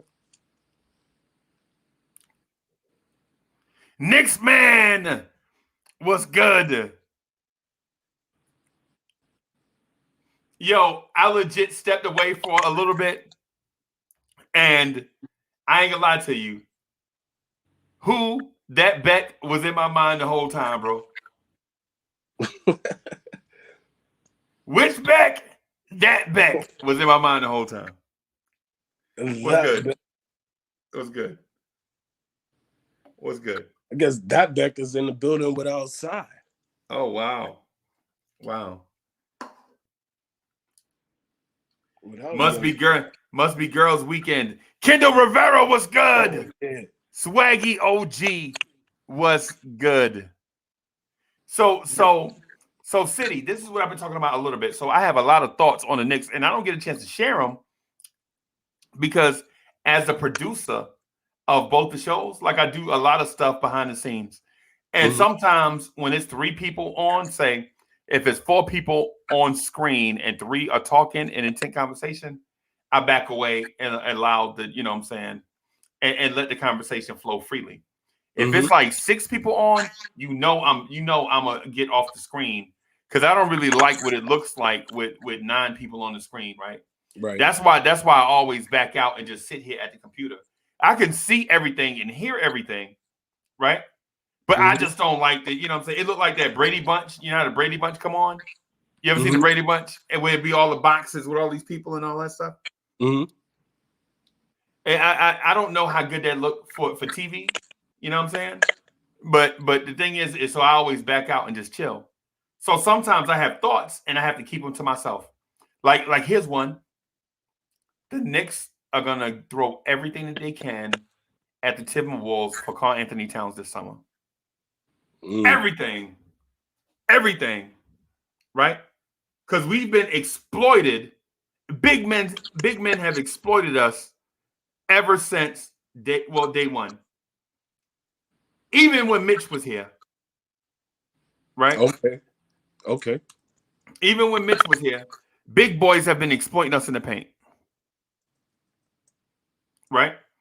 So I think the Knicks are going to go out and get a guy from a losing situation that's a dominant guy and bring him here to be our big stopper. Because if you saw the Phoenix game, you saw that DeAndre Ayton was averaging 14 and 10, but against us, he had 26 and 13. Right? Yeah. If you saw the Denver game before that, you saw Jokic killed us. Right? If you saw the Memphis game, you saw Valanciunas killed us. Right? If you saw the Chicago game, they were rotating bigs down there. You know what I'm saying? On us. Tice, what's the guy name? I can see it. The guy from Orlando, the center from Orlando. Vucevic. Yeah, that's Tice, Vucevic, and Markkanen were rotating. With that being said, right, is it safe to say that we kind of have a problem with the big man that can shoot from the outside? I think we have a problem with big men, period. Okay. The bigs that can shoot, the bigs that can roll to the basket, the bigs that can post, all give us problems. Mm-hmm. We too light in the rump. We too light in the rump. Taj Gibson is listed at 6'9", 232. Yeah. And Nerlens Noel is listed at 6'10", 220. And he's got chopsticks for legs. Right. He looked like SpongeBob. He got SpongeBob legs. Yeah. You know what I'm saying? That's what I'm saying. He's got chopsticks for legs, man. Right. That's what I'm saying. Right. But and the thing is Tibbs, he did it twice, right? Mm-hmm. Phoenix was killing us in the paint. The game at the Garden, dribble penetration into the paint killed us. Mm-hmm. I legit wanted to reach through the TV and pluck Elfrid Payton off the Knicks roster with my, you know how you pluck something like, yeah, man. I'm like, dog, you can't, if you can't stay in front of Chris Paul. Oh, let me see something here. Let me see. The Game of Life says, Freezy, you don't like to go live during games. Will you be live during playoff time? I like to let cats live, like other channels do that, and I try not to. I like to let them live, like other channels do that. I try to let them live, right? Can we do it? Yes.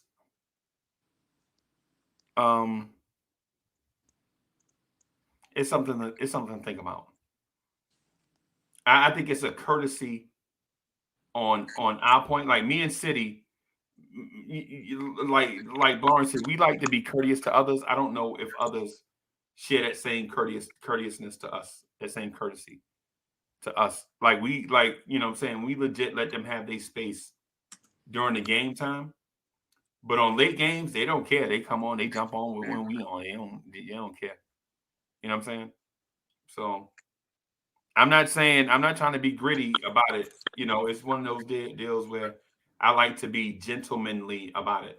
I'll let them other shows do their thing during that time. You know what I'm saying? And can we do it? Yes, we can do it. Yes, we can do it. Can I break down the games? Yes. Eddie C, what's good? What's good? Shout out to my people on Periscope and on YouTube.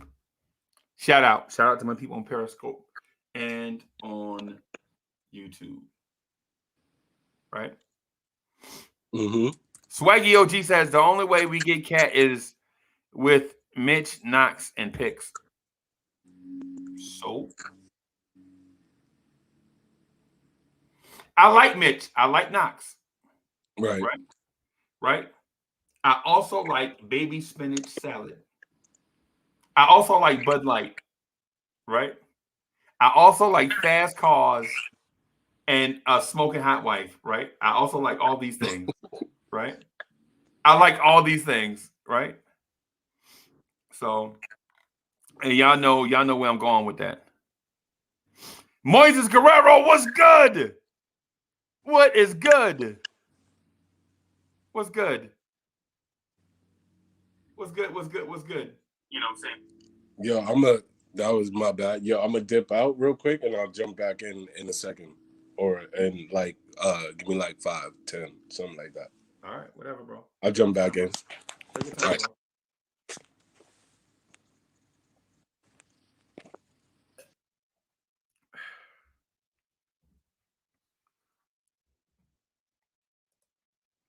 Swaggy OG says, what do you think is going to happen with Mitchell Robinson? This is what I think we're going to extend him this summer. I think we're going to extend Mitch this summer, right? Looks a lot come up long term. Mitch ain't getting no ridiculous contract, bro. That $18 million a year is out. out. If Mitchell Robinson is thinking he's getting $18 million a year, y'all are crazy. Y'all losing it. If you think Mitchell Robinson is getting $18 million a year, everybody in here is crazy. Everybody. Right? Do I feel like Mitch should get paid? Yes. Do I think he has a high upside? Yes. Right? But if y'all thinking Mitch is getting close to $20 million a year, y'all are bugging. And so is Mitch. And I love Mitch. I love Mitch, man. But we got to pay him fair market value. That's what all of us get paid. When y'all go to work, y'all don't make that much more than y'all co-workers. I don't care what position you in. I don't care what your job is, right? I don't care what company you work for. You are not making hand over fist more than a person that's doing the same job as you. It's what it is. Right? Let's say you're an admin assistant. Say you're an admin assistant, right?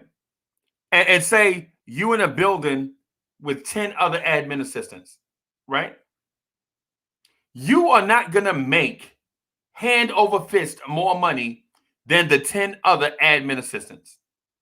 That's out. I don't care who you are adminning for, right?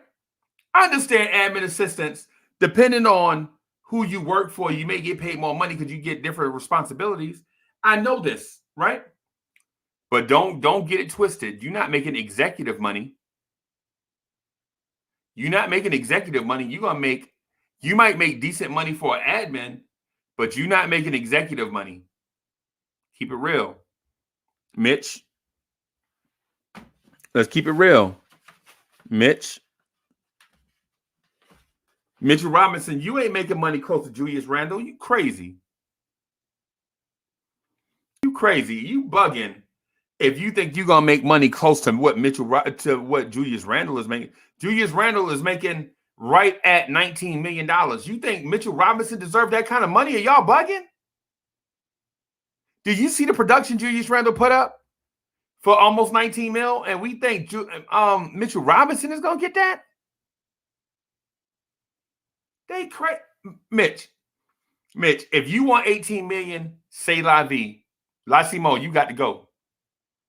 If you think you're getting paid 18 million by the New York Knicks, that's out.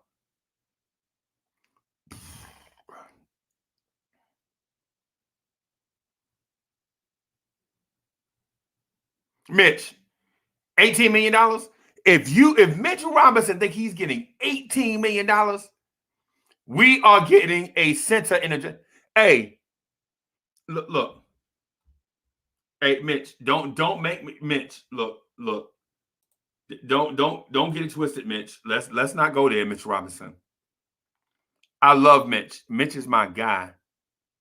Mitch is my guy, right? Mitch is my guy. I'm searching for something. If Mitchell Robinson thinks no. Mitch, if you think you're getting $18 million, you bugging. If you think you're getting 12,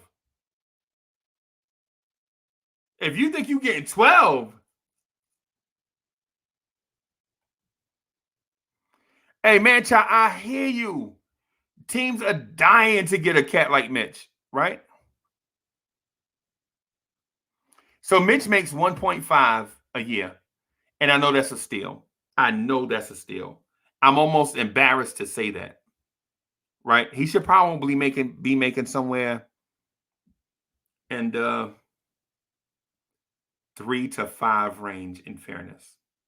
At least in the 3.5 to 5 mil range. in fairness to contracts and where he was drafted and his performance on the court and his high upside and all of that stuff. Andre Bryant, you are bugging. 10 to 15 mil? 15 mil? What's he done? What has Mitch done? The 2 seasons prior to this dude played on a losing team. He gets hurt, misses a large stretch of games, and the team is a winner.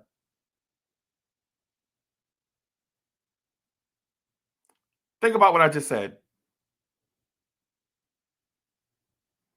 When Mitch is on the court, we're a loser. When he's off the court, we're a winner. What are we talking about?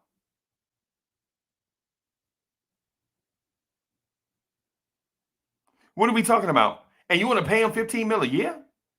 And I ain't ragging my man. You know, that's my guy. Hey, Bryant, no, he my guy. I ain't ragging him. I'm just saying that kind of got you like, you know how you be walking and you hit your elbow on a corner or something? You hit your funny bone and it kind of, you know what I'm saying? That's what that was just now. So AB, you my guy. That just hit my funny bone right there. So AB my guy. AB my guy. Hey, AB, Andre Bryant, you my guy. Right? I'm not saying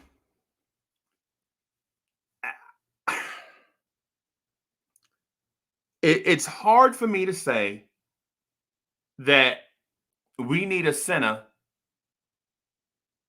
in the worst way and then say the center that we have that was injury prone is not worth the money. Right?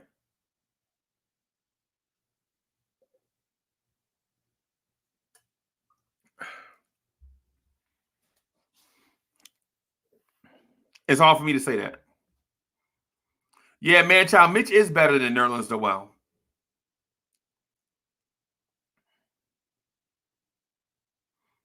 Hey, Carlos S. Hey, man, Steph Curry ain't coming here, bro. I'm sorry. I tell you who might be here, though. Get your rumor mill oiled up for this conversation during the summer. Karl Anthony Towns to the Knicks. Cat to the Knicks. Cat to the Knicks. It makes too much sense. Right? Cat to the Knicks.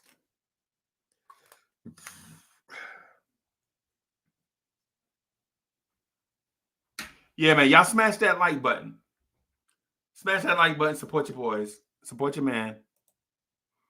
We trying to do this thing. Trying to do this thing to death.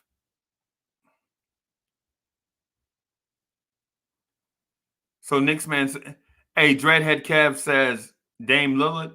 I think they're going to search for. I think they're going to try to get Cat first, since Cat has less miles, more upside.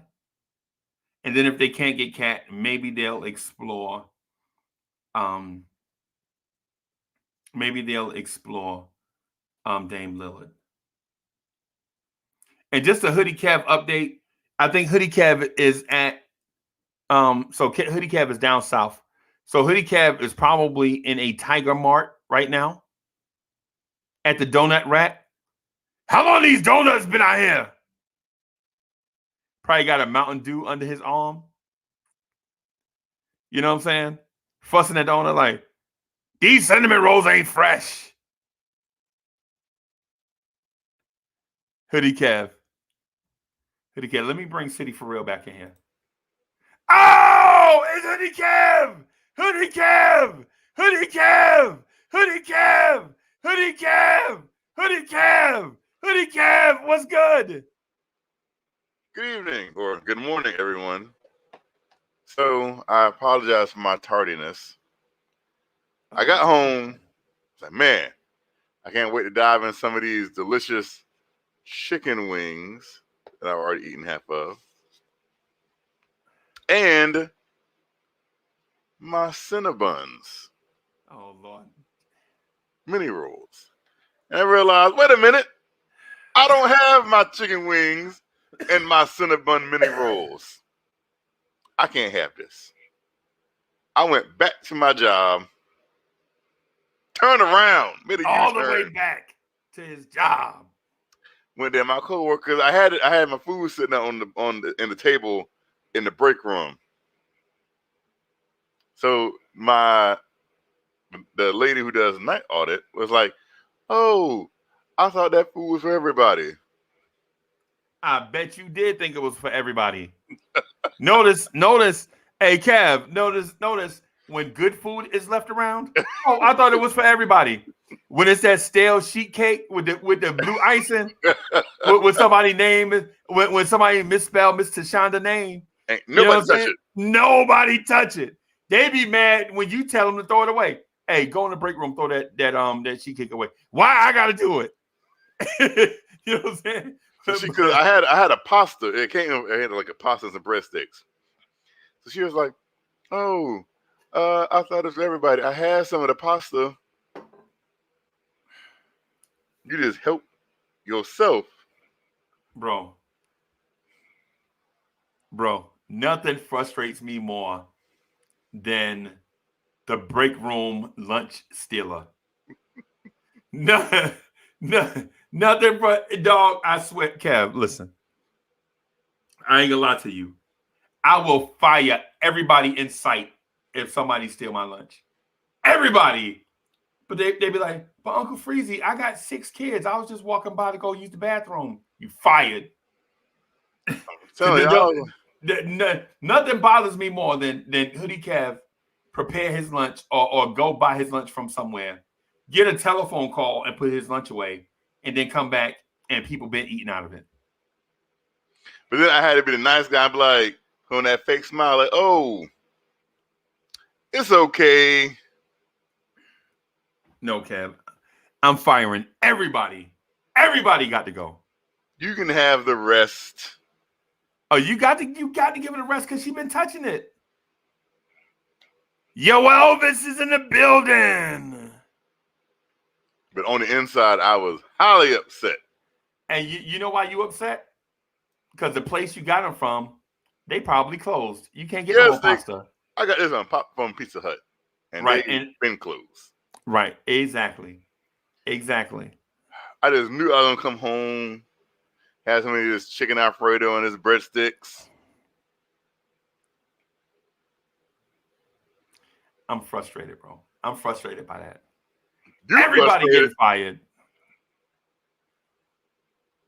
Everybody getting fired, bro.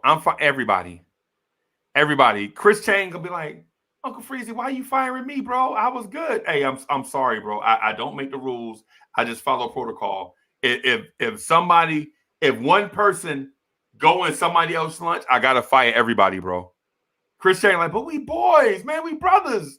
I don't have time to be playing no Jacques Cousteau trying to figure out who ate the food.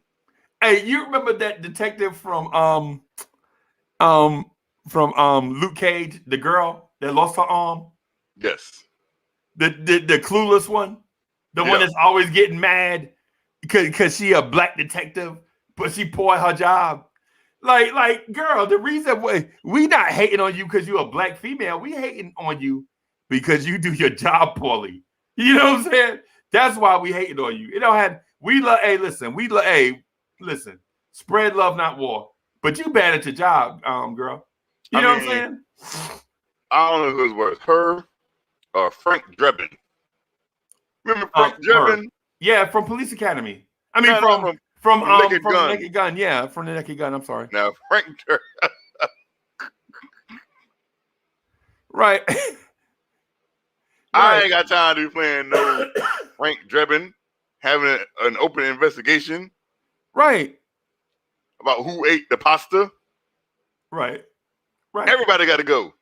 Everybody, bro. Everybody fired, bro. You know what I'm saying? Hey, shout out to the chat. We got 79 people in here, 2:00 in the morning on the East Coast. Shout out to the chat, man. We love and appreciate y'all. Y'all smash that like button. Hoodie Kev, let me show you this one more time, right? Let me show you this one more time. I want to show you this one more time.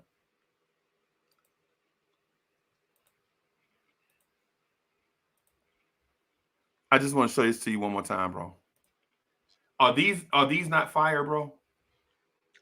I expect to have a couple of them on my mantle. Kev, I asked you a question. Yes. If they weren't fire, I would keep them in the box. So the base, to me, the base of them are whack. I'm gonna see if I can get the base changed. Right?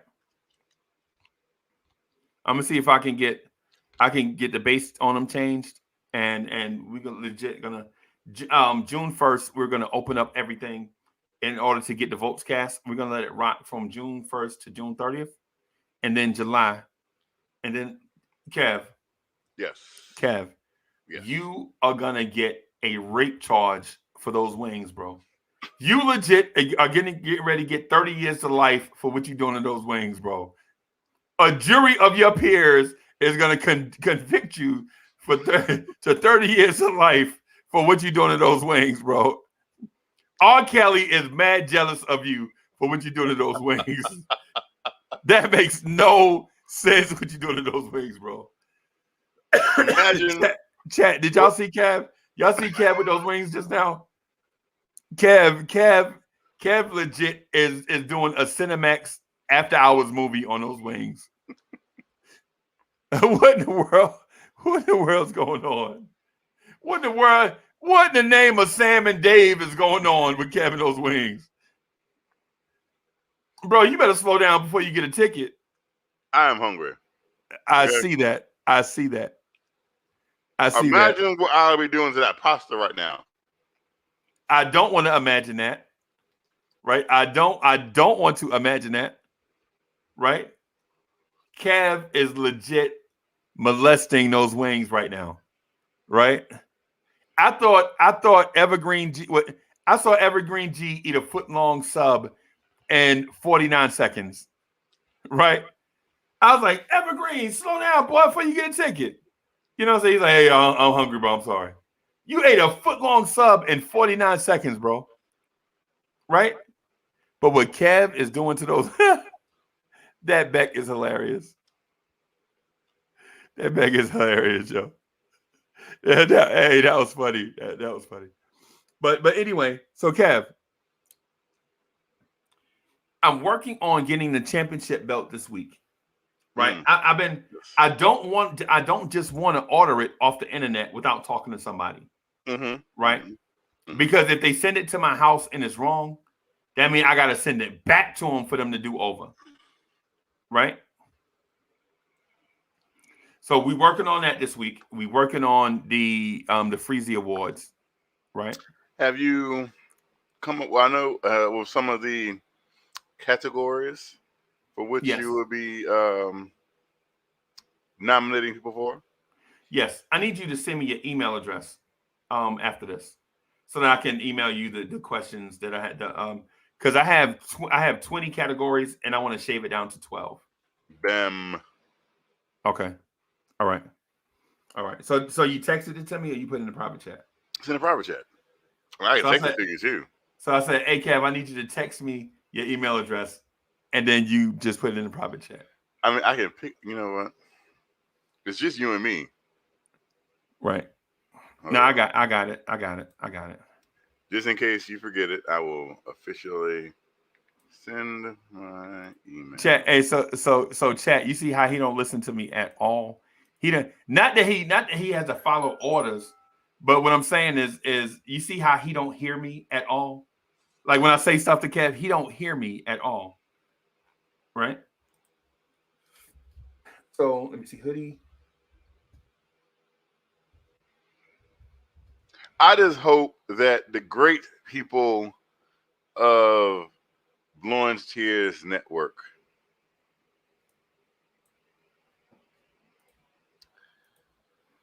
you ever see the Oscars and leading up to the Oscars, you know, you'll see the actors, they be going on like Jay Leno and they be going on like Oprah, and they ask questions like, "So you're nominated for Best Actor," and then the actor's like, "Oh, really? I didn't even know."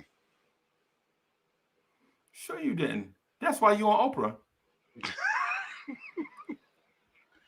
That's why your agent paid the Oprah Winfrey Show so that you could come on. Because what people think is when you book guests, that it's a one-way street.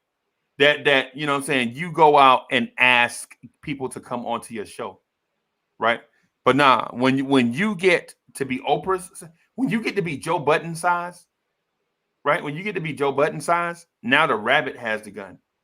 You know what I'm saying? Like legit, if I wanted Julius Randle to come on the show, I'd have to pay him to come here. Julius Randle, listen, I'll give you $2,500 for 120 seconds. He like, $2,500, that's all? I need 5 G's. 5 G's for 120 seconds? Are you crazy? Okay, where do I send the money to? Right? But then when you get to be mega big, you know what I'm saying? You pay to be on Oprah. You know what I'm saying? Like, Oprah, I got this movie coming out this summer. I want you to I want to come on your show. Okay. $10,000 for a, you know what I'm saying, for a 4-minute spot. That's just how it works. You know Oprah is so big. This is somebody. How big is she? Oprah is so big that she woke up one day. She lost weight, right? Yeah, no, not big like weight size, but like, stature. Okay. Somebody put that joke like Oprah is so big that she woke up one day and said, "Let me bring down the British monarchy." Wow. Wow. Powerful. Like, I haven't done anything lately. Let me take down the entire British royal family. Bam. Because I'm bored. Bam.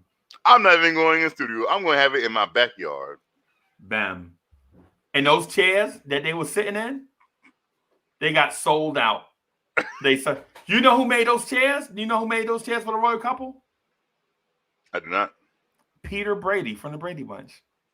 His furniture line did make those chairs. I had no clue. Yeah.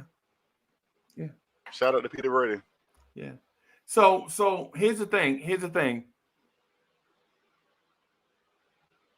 So Nichelle Cole said, City for Real is the original hype man. City for Real's like, yo, I'm trying to get back on. Come on, City. Because when's the last time that all three of us have been together anyway? Like on screen. When's the last time the three of us As the great song once goes, it's been a long time. I never should have left. Oh, the Eric B. and Rakim joint. Yes. Yeah. 19 comment NYC says, Uncle Freezy, let City back on. Stop hogging the spotlight, bro. Let City on. The funny thing is, you don't have to say that, bro. Chris City Chang, is my guy. City is trying to set you up like he is playing victim. He legit has the link in his phone. All he has to do is back in. No lies detected. No lies detected.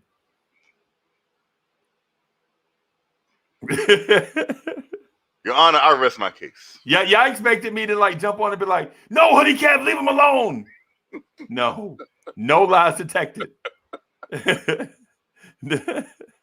just saying, if he ain't trying, I believe this. City ain't trying hard enough.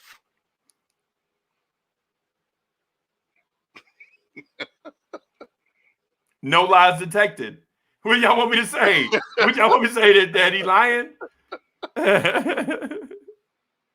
yo, now City is our guy though. Hey, Yes, shout out to yes. City. Shout out to City, man. City is our guy, man. You know, we just busting them up. That's all. There's an Ange Sang 40 sighting. There's a Sean Cubes signing. Illmatics. There's an Ivy 280 signing. Yo, Elvis Hoops. Chris Chang. So here's the thing, y'all. I want to say this real quick because I know once Kev finishes, doing something naughty to those wings, I won't get a chance to talk anymore, right? So what I want to say is this. Karl Anthony Towns is a better NBA player right now than Anthony Davis. Right? That part. And I think the Knicks are gonna go after Karl Anthony Towns. Right? I think they're gonna pay big for Cat, and then with the rest of their assets, see if they can pay big for a point guard. Not any guard, not Bradley Beal, not Zach LaVine, not Devin Booker. I think they are gonna pay big for a point guard, right? And I think that point guard that they're going to go after is named Damian Lillard. They have to secure Cat first, right? They have to secure Cat. So Sean Cubes says, cut City a break, he's tipsy. Everybody in the club getting tipsy. Hey, so Hoodie Cab, you missed it. We were busting on both of y'all. We were saying Hoodie Cab is holding up the line in Tiger Mart because he want to know how fresh the donuts are. How long these donuts been out here? Saying, I ain't moving nowhere until somebody. I deserve justice. He at Tiger Mart, like all this lady, all she want to do is get $10 worth of gas on pump 7, and Hoodie Cab is holding up the line like, I deserve justice. Do y'all have sheets down there? Like a Sheets gas station? No. Okay. Y'all got Circle K? Yeah. Kangaroo? Yes. Y'all don't have Tiger Marts no more, though, right? No. Okay. All right. Good Lord. There's a piece of chicken meat stuck in my teeth. Kev, if you had not been molesting that wing, you would not have been affected like that. I don't want to be all in my mouth on camera. Hold on. Yeah. Yeah. No, we don't want to do. We don't want to do that. Hey, Dreadhead Kev. Yeah, we got a Piggly Wiggly. Yeah, we got all that down south. We got all that down south stuff. You know what I'm saying? But anyway, what I'm getting at is the Knicks are going to make some major moves this offseason, and I think you have to start in the middle, right? Do y'all believe Mitchell Robinson is the future at the center position for the Knicks? Hell no. And I'm asking not as a contender, but as a championship contender.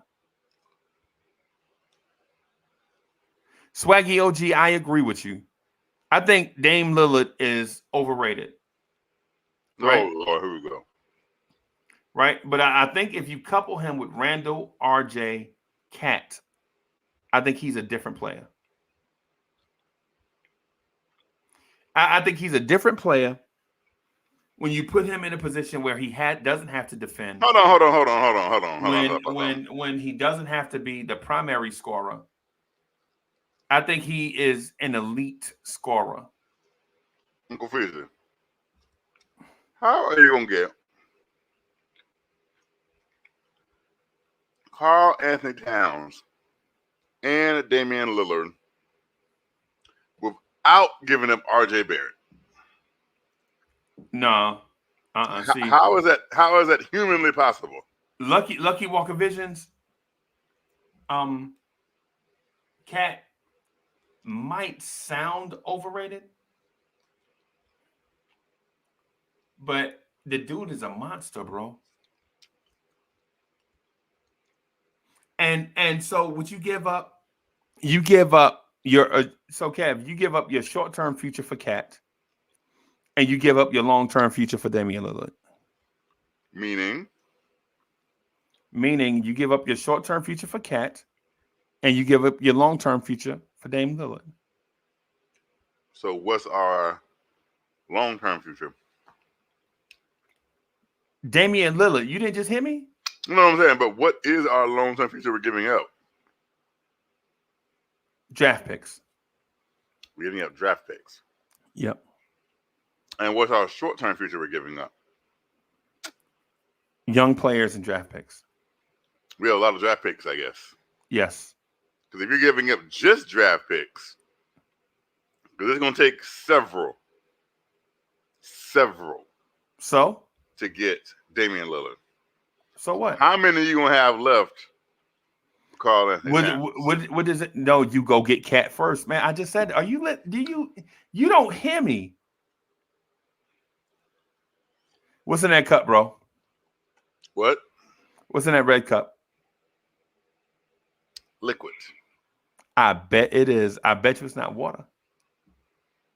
Technically, it is water. Technically. Okay. Now, is it mixed with other stuff? Yes. But it started out originally as water. So did milk, bro. It can't be a liquid if it didn't have water. Right. So here's the thing. Take it to the head sometimes.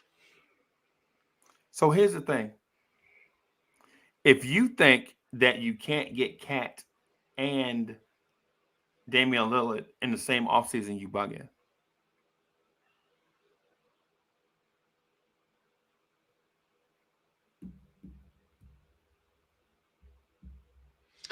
I just don't think that you can do that and still expect to have Rowan Barrett Jr.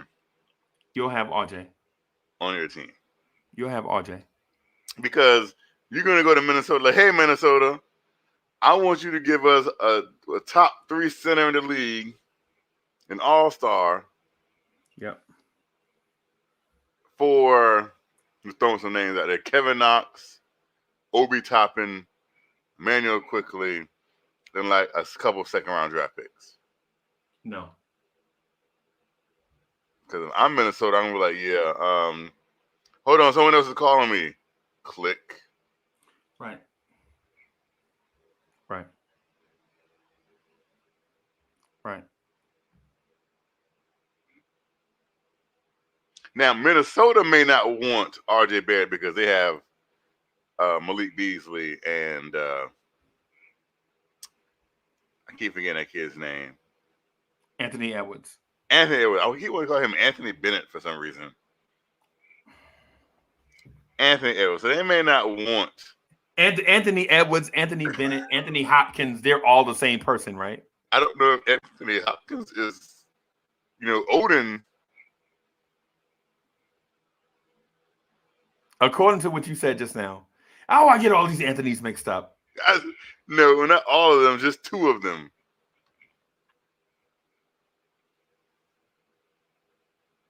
But anyways, Minnesota may not want RJ because again they have Beasley and Anthony Edwards. Okay. But Portland on the other hand has been craving for a big guard since they had this guy there who went by Brandon Roy. Right.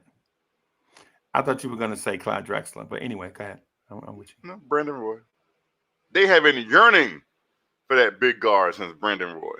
I thought you were going to say Evan Turner. No, Brandon Roy. I thought you were going to say Alan Crabb. Alan Crabb wasn't bad. Okay. He wasn't great. I thought you were going to say Gary Trent Jr. No, they literally just got rid of him like yesterday. Or the trade deadline, but that's semantics. Yeah. So since Brandon Roy, they've been wanting that guard.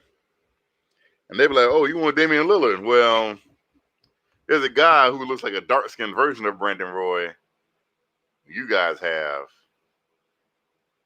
And he's looking pretty good to us. Let's start there.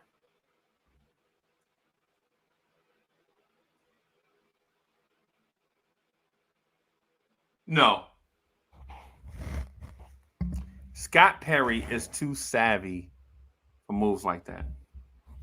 Oh, he's savvy. Yeah. Damian Lillard, a perennial all-star. That means he's a lock to make it every year. Damian Lillard is a habitual playoff choker. How many championships have he won? Who, Damian Lillard? Mm. I believe he has none. Does that take away from the greatness? My favorite player of all time ain't got no rings. Does that take away from his greatness? No. Who's your favorite player? His name is Patrick Aloysius Ewing.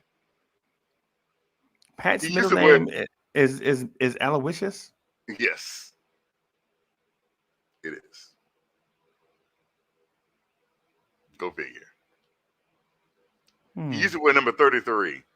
He went to a college called Georgetown. Yeah. He spent 15 years in a certain city. Yeah. So you think there is no way that we could get Dame Lillard? Salute. Hey, what's up, G Money? So you think there is no way that we could get Karl Anthony Towns and Dame Lillard in the same offseason without giving up Randall, Quickly, Obi, or Barrett? That is impossible. You know, I know you're never supposed to say something is impossible, but that is impossible.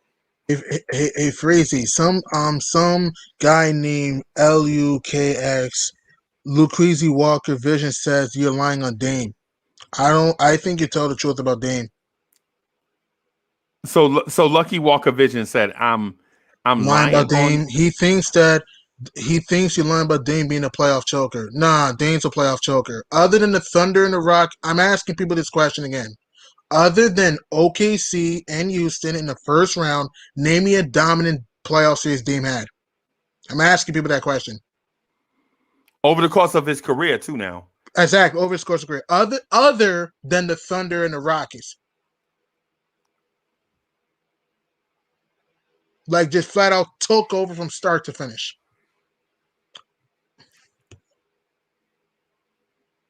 There is no data to support that. Because he shoots 40% in the playoffs. How's that dominant? Right. I mean, I like Dame, but how's Dame a good playoff performer when he's only had 2 good playoff series? In the 2019 West and the 2018 playoffs, you want to hear this? 6 for 23, game 1. 7 of 18, game 2. 5 of 14, game 3. 7 of 16, game 4 against New Orleans. Only had 1 20-point game.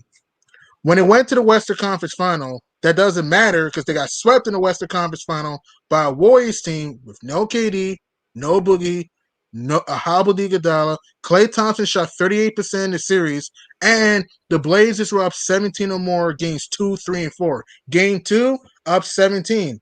Up 8 with 4 minutes to go, lost by 3. Game 3, up 18 in that game. Up 14 in the third, lost by 11. Game 4, up 11 in the fourth quarter, up 17 once again in that game. Lost by 2 in overtime. So let me ask you a question. Hold on, let me ask you a question, G Money. How many people for a team are on a court at one time? We already know the answer to this question. Objection, Your Honors. This is conjecture. Facts. I'm just saying. So it's more. Unless Lillard is on the court by himself. We didn't say that. We're not because saying you're saying. That. Hold on. What He's a playoff choker. Damian Lillard himself, by himself, is responsible. So Dame had no help in that series that you're telling me? I'm saying is if you put everything on one player, I'm not doing that. You are doing that because I'm not. I'm not saying this all his fault. What you're insinuating is Damian Lillard was on his team and the team blew these leads. That's what I'm saying. The team choked, but the team choked. I never said it was all Dame's fault. That's not what we're saying. Plus, the conjecture. Plus, Damian Lillard is the primary ball handler on offense. Right. So he's the quarterback of the offense. That lets shoot a lot of threes. Right. He's a great player. Dame's a great player. We know that. But So he unless doesn't Damian have this Lillard sometimes. came down and shot the ball 86 times, because that's roughly around the average of a team shooting, unless he came down every time and said, I'm checking up every shot 86 times, you can't solely, because this is the thing. I sit here and it's one of the most painful memories of my life. And I get told, oh, you can't put it on one player. I'm not. Because I'm saying that Dame's not Money, that good in the playoffs. listen, this has nothing to do with you. Kev, I'm saying, Kev, did Patrick Ewing go 2 for 18 in Game 7? Nope. No, he did not. Dame went 3 of 17 in the Game 7. But 3 of Patrick, 17 Dame. But Patrick Ewing was the franchise player, right? Right. Yes. And Dame Lillard is their franchise player. So you're comparing Dame Lillard to John Starks when Dame Lillard is the franchise player, right, multiple time All-Star who's supposed to thrive in that moment, and he doesn't. But you're comparing him to John Starks, who was not drafted, plucked off the scrap heap. He was a bench player. Wound up being a starter for the Knicks, and you're comparing him to Dame Lillard. So who deserves credit? John Starks for being just as good as Dame Lillard? I think Dame's better than Starks. What I'm saying is this. I'm not saying that. I'm saying I was told by a certain someone. No, hold on. Oh.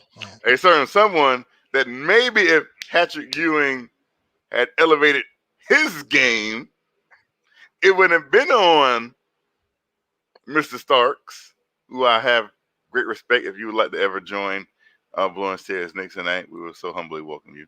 John Starks is. Anyways, that's what I'm saying. Where's CJ McCollum? I admit CJ's a playoff choker too. I admit he chokes in the playoffs too.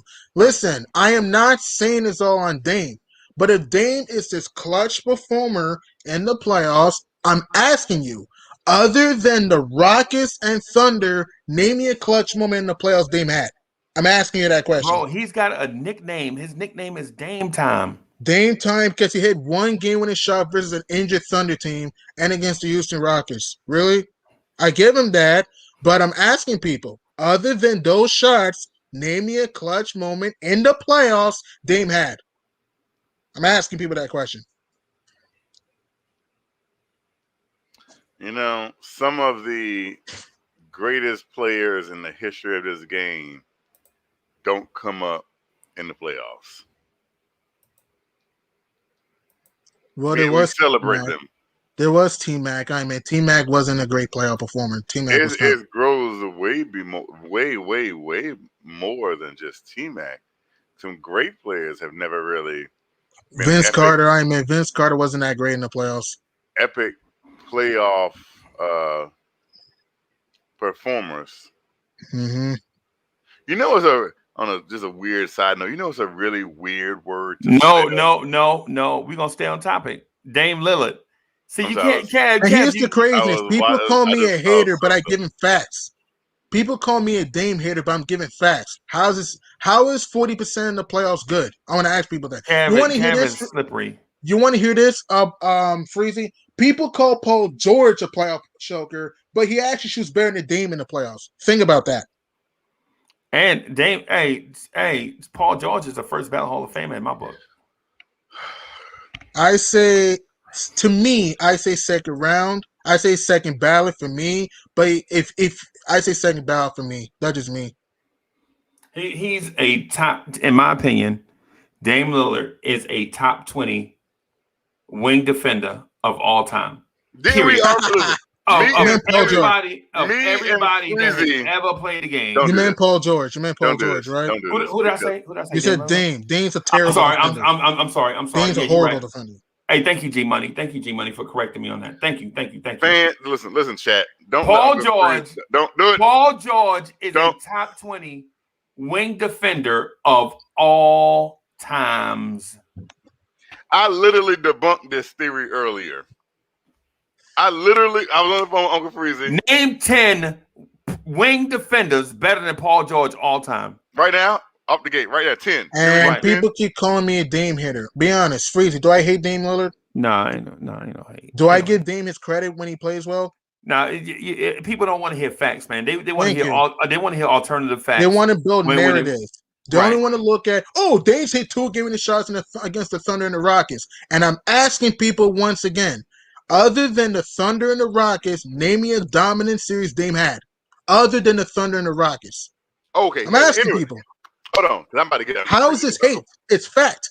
He's not a good playoff performer. It's a fact. What's good, I'm going to ask you one question. Do you want Damian Lillard on this team? Who, me? Because if you say who you talking to? G Money or me? Yeah, because G Money is making his whole argument that he's not good to play. Do you want him on the team? Do you want him on the team? If we had an option to get him, do you want him on the team? I would prefer Damian Lillard make this team better. I would prefer to get Cat first. I'm just saying, would you want Damian Lillard on the team? I would prefer to have Cat, Julius Randle, RJ, quickly, and OB here. If we had Chris, it's tough, man. I mean, will Damian Lillard make the New York Knicks a better basketball team? Bro, that is so subjective.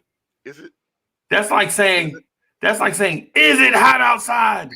Right. It depends on where you from. I mean, Dame can help us with his scoring, basically to defend anybody. That's what I want to know. People just think that, Dame's gonna listen to fibs. How do we know that?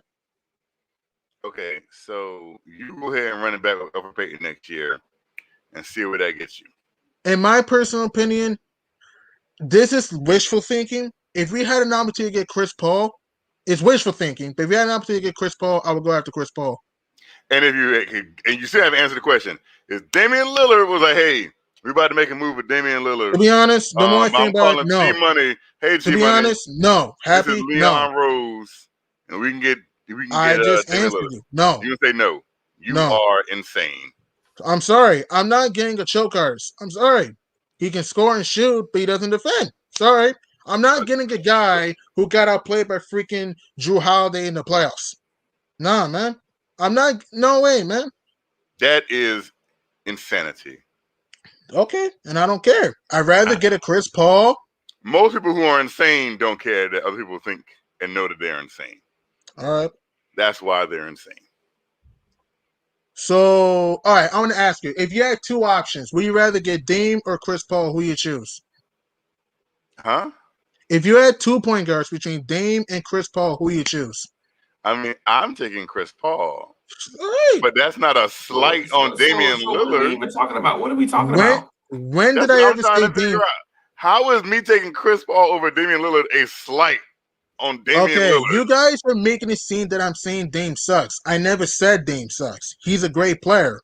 What I'm saying is this. So I prefer you don't want great players on the team. I want a two-way player. That is me. I want a two-way player. If the option was if I gave you the option, I said if you could have Damian Lillard, you said no. Wait, are you? I don't want a great player on the team. Nah, I'm all right with mediocrity. Chris, what are you saying? I didn't say Chris Paul. I said if you could get Damian Lillard, you said no. To be honest, so that is insanity. And I don't care. I don't want a perennial All-Star and a future Hall of Famer. I don't want that on my team. Call Anthony Towns? No, Damian Lillard. But you want Karl Anthony Towns, who's only can score but doesn't defend. So what are we saying? Well, what I'm saying. What year is this? Is this 1995? What I'm saying is. Is this 93? No, what I'm saying is this. Are we rolling out of lineup? Centers have killed us all season long. Yes. And if you watched the Phoenix game, it was a microcosm of what ails us, right? Mm-hmm. So so DeAndre Ayton came into the game averaging 14 points and 10 rebounds, right? He left the game with 26 points and 13 rebounds. He looked like Shaq out there. Offensive rebounds, dunks, pick and rolls. All he did was take a big body and seal a little body in Nerlens Noel and go to the basket. That's all. And then when the Knicks adjusted, when the Knicks adjusted, when Tom Thibodeau, and you could see the look on his face because he hated to do it, but he had to. So he switched up the defense where the weak side defender would take turns rotating to cut off Ayton going to the basket, and they left the corner three wide open. You know what I'm saying? We left Jay Crowder open for threes at the corner too much. Yeah, right, and Mikal Bridges. Right, and it wasn't that those two dudes shook a defender and got an open look. Their man left them open to double DeAndre Ayton in the paint, right? And then when the pass went out, when the pass went to them, they scrambled back out, but it was too late, right? For those threes because they were open. And the Phoenix Suns knocked down those threes. But if we had a big body down low, and this is the origin of the corner three. If we had a body that could stop Ayton or Jokic or Valanciunas or Vucevic or any center that we played in the last 10 games, right? Any center that we played, if we had a big body that we could put on those guys to stop them from killing us from 5 feet in, then we wouldn't give up the corner three. Right. Tom Thibodeau, if you saw the Chicago game, they tried a new defense where RJ Barrett would leave his man in the corner and come and get in front of the man, the big, roll into the basket. And Markkanen is just too big for RJ. Right. But we had to do it because bigs kill us. So I'm not saying that Karl Anthony Towns is Mutombo, right? What I'm saying is Karl Anthony Towns will make the opposing center work as well. Because Nerlens Noel gives you 0 on offense. True. 0. Right. So all the opposing center's energy can be focused on offense. Right? That's what I'm saying. We got to stop overlooking the obvious stuff. Like Karl Anthony Towns' defense is not premier. It's not even good. It's not even good, right? But if you make the opposing center work, that means he has less energy on offense. Ayton was eating us up on the glass. He was eating us up on the glass, and it wasn't like Ayton just had a breakout game because Jokic did the same thing 2 days earlier. You know what I'm saying? I mean, we gotta show up at center position. We just gotta show up the center position, bro. Here. Anyway, so I would like to get back to something. I'm not changing the subject, but Uncle Freezy tried to run amok. He tried to make it seem like Plymouth Rock didn't land on us, but it did. Uncle Freezy said name 10 better perimeter defenders, all 10. And earlier I named more than 10. All time? Well, 10 better perimeter defenders. There's Scottie Pippen, Bruce Bowen, you can argue. Hey, so G Money, let me because I know you had it on the right track, but listen to what I said. So he and I had a conversation about 20 perimeter defenders better than Paul George. Right. And I just asked him just now, name 10 wing defenders all time better than Paul George. So the questions are different. He didn't even hear me. He didn't even listen to me. I said, name 10 wing defenders all time better than Paul George. Yep. And he said, man, we just had this conversation. No, we didn't. When you and I talked on the phone, I said perimeter defenders. I can still name. Just 10 now, I said wing defenders. I still can name 10 wing defenders. I'm gonna give you 5. I'm gonna give you Scottie Pippen. I'm gonna give you Tony Allen, Bruce Bowen. I'm gonna give you Michael Jordan, right? And I'm gonna give you Alvin Robinson, right? Name 5 more wing defenders better than Paul George. I'm going to go back to what we said. Don't be just Don't just be bringing up random names like, man, Ron Harper. Man, please. Ron Artest. Yes, Ron Artest. Sidney Moncrief. Sidney Moncrief was a guard, bro. He defended guards. That's still if Michael Jordan is a guard and you put him in there, then I can put Sidney Moncrief in there too. Sidney Moncrief defended point guards and shooting guards, bro. Did Michael Jordan not guard point guards and shooting guards and small forwards too? Oh, you doing small forward? Oh, okay. All right. I got you. You doing small forwards too. What is it? What? Wings. But it's also Kawhi Leonard. Kawhi is also better perimeter defender than Paul George. You can argue. Right. Mm-hmm. I'm still saying Shane Battier. Yeah. I said Bruce Bowen and Scottie Pippen. Don't forget about them. And Tony Allen. And Tony Allen. Tony Allen, underrated defender. Shane Battier too, like you said. Right. Yeah. And Ron Artest. Oh yeah. Would you consider Joe Dumars a wing defender? No, Joe Dumars. He's a guard. He's a guard. He defended. A wing is a forward usually. So how many is that right now? Let's see. 7. Let's see. Bowen, Kawhi. You gave 5, and I said Artest, 3. Battier. Yeah. Who else did I say? We said someone else. You said Tony Allen. Kawhi. No, Freeze, you said Tony Allen. Kawhi. I'd say Kawhi, yeah. That's 8. Let's see, 2 more. That's a wing all time. Defenders all time.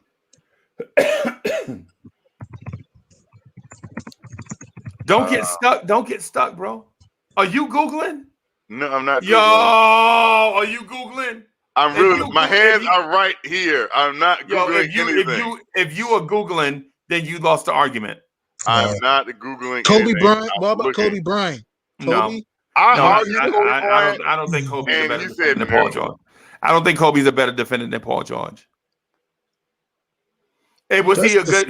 Michael Cooper? I'm not saying that he wasn't a good defender. Michael Cooper.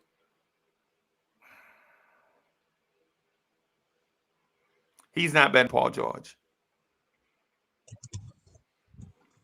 I like Cooper Loop, but he's not better than Paul George.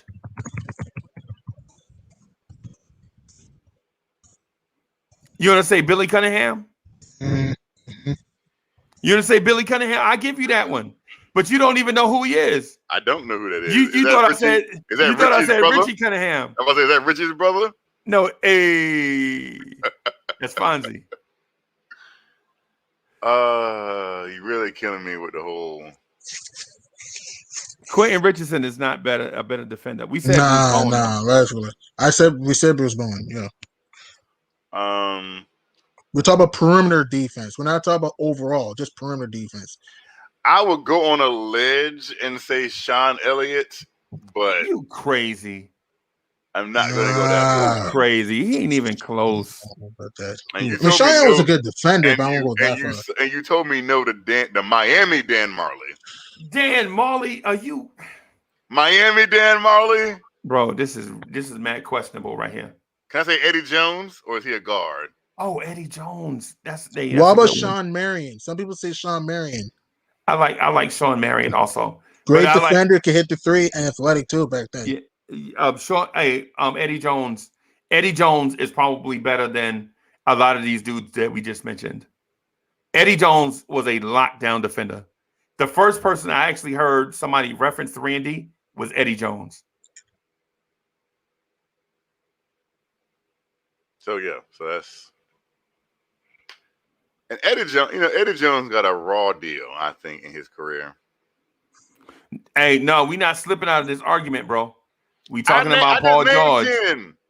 We just talking about Paul George. And G Money. The reason why he and I are talking about this is because he doesn't believe that Paul George is a first ballot Hall of Famer. And I'm telling you that he is, because lockdown defenders, you don't usually average 20 points a game. Bruce Bowen never averaged 20 points a game. That's true. You know, hold on. Tony Allen never averaged. Shane Battier never averaged 20 points a game. Do you know the rarity that a player gets in? Klay Thompson. We forgot about Klay Thompson. Do you know the rarity that was good. Okay. that a player gets to be first first ballot Hall of that is a very you have to be considered great. And you have to be considered great to be a first ballot Hall of Famer. Right. It's not something that's handed out. Right? The Hall of Fame isn't something that's handed out, but being a first ballot Hall of Famer, that is saying something about the legacy that you had as a player. And I do not think that Paul George carries that kind of weight. Was Mitch Richmond a first ballot Hall of Famer? Nope. What about Klay Thompson? You think Klay Thompson's a better perimeter defender than Paul George? Klay Thompson? Yes. Yes. Okay. It's just like I said, it's just Why would Jimmy Butler? Don't forget Jimmy Butler too. Jimmy Butler, Jimmy Butler is a good defender. great defender. Is he better than Paul George though? Right now, I'll be honest. Are you talking about for this season or overall? Overall, just career body of work. If you talk about all time, no. But if you talk about all time, no. But if you talk about for the past few seasons, yes. Okay. You know, I just Googled. I did just use Google just now. What about A.B. Bradley? Every player who has been a first ballot Hall of Famer, and I'm sorry, I'm Paul George does not crack this list, and this isn't even including the 3 that's going in this year. What three are going in this year? Garnett, Duncan, and Kobe. Okay. That's a hell of a class right there by itself. Right. It'll be very solemn because obviously, Kobe won't be able to grace us. But it'll be a celebration. It'll be a celebration. Watching Tim Duncan and Kevin Garnett really shaped me as a basketball fan. I love both of their styles. Paul George is not a first ballot Hall of Fame. Let me go over the list. Ooh, Andre Iguodala, Iggy, Swaggy brought this on Iggy. You think Iggy's a better defender than Paul George? Yeah, I think so. Because Iguodala was a clutch defender too. Great defender, and you're not hitting game winners over Iguodala. Period. So I'm going to read you off the last couple. At least I don't think you. Have you ever seen anybody hit a game winner over Iguodala? I don't think so.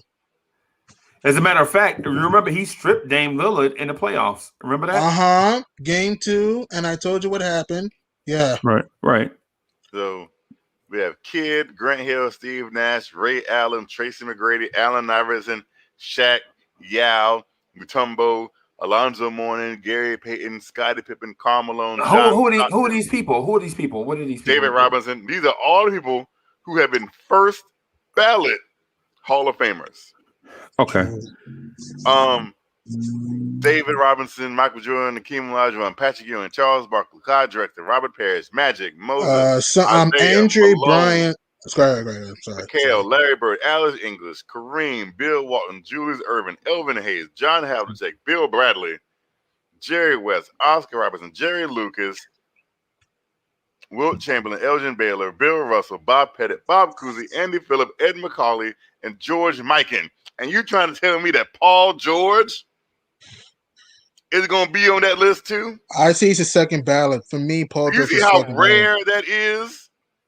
These are some of the greatest players in the history of the game. And you trying to tell me that Paul George is a first ballot Hall of Famer. Did you say Bill Bradley? I did say Bill Bradley. Did you say George Mikan? I did say George Mikan. All right. We about George Mikan. Did you say great big man? No, he was the first big man. Well, that too. Right, he was the first big man. Dude, when you 6'10" and the opposing team center is 5'11", you might be able to dominate, bro. You might be able to dominate. And so here is another thing I want you to look at. If Paul George plays next to Michael Jordan as opposed to Scottie Pippen, does Paul George put up the same numbers as Scottie Pippen or better? Paul George couldn't handle playing next to Michael Jordan. How did Scottie Pippen look without Michael Jordan? Okay.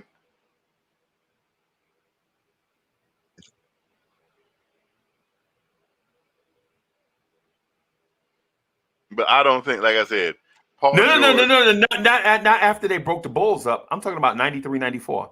How did Scottie Pippen look? Scottie Pippen might have been the MVP in 94. You think Chris Paul's a great perimeter defender too? Chris Paul? Yeah, I don't think he's a wing defender. We were talking about wing defenders. Oh, wait, Michael. Excuse me. Right. Tayshaun Prince. Don't sleep on Tayshaun Prince. Andre Karolinko was a great defender. And Tayshaun Prince. People forget he had that big block on Reggie Miller, Game 2, Eastern Conference Finals, 2004. Scottie Pippen down too. Scottie Pippen might be the MVP of 94. He was that great. Scottie Pippen led the Chicago Bulls to the Eastern Conference Finals. Some say they probably should have even beat the Knicks that year.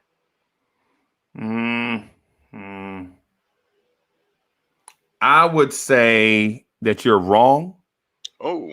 And I would say one of the best people in the Eastern Conference before the All-Star break and through Game 6 of that season was John Starks. Oh, Jesus. Right? The NBA Finals that year should have been the New York Knicks and the Seattle Supersonics. But things are what they are. Are we being serious right now? With the whole John Starks thing. Is that what we're doing? Bro, you wasn't even alive, bro. How you gonna judge? You wasn't even alive? I was literally alive. I remember watching the finals on the living room floor of my grandma's house. Kev, you know what I was at during that time? I was on the freeway in Orange County, California. I was on the freeway in Orange County, California, too. I bet you were. It's amazing that we were all there. Yeah. Everybody was there. Yeah. Who? Some people say Drew Holiday, but some people say Drew Holiday, but Holiday's usually a guard. Yeah, he usually defends points. We're talking about wing defenders. Guards are not wings. It's usually forwards. Yeah. Jumbo guards, like 6'7", that can guard shooting guards, small forwards, some power forwards, some point guards. But so the thing with Paul George is it depends on the way that you look at it. But don't tell me that Bill Bradley is better than Paul. Had a better career than Paul George. That's out. I'm not. Hey. Sometimes there's an anomaly. Nah, Robin's an interior defender. Sometimes there's an anomaly. So Clyde Frazier wasn't the first ballot Hall of Famer? No.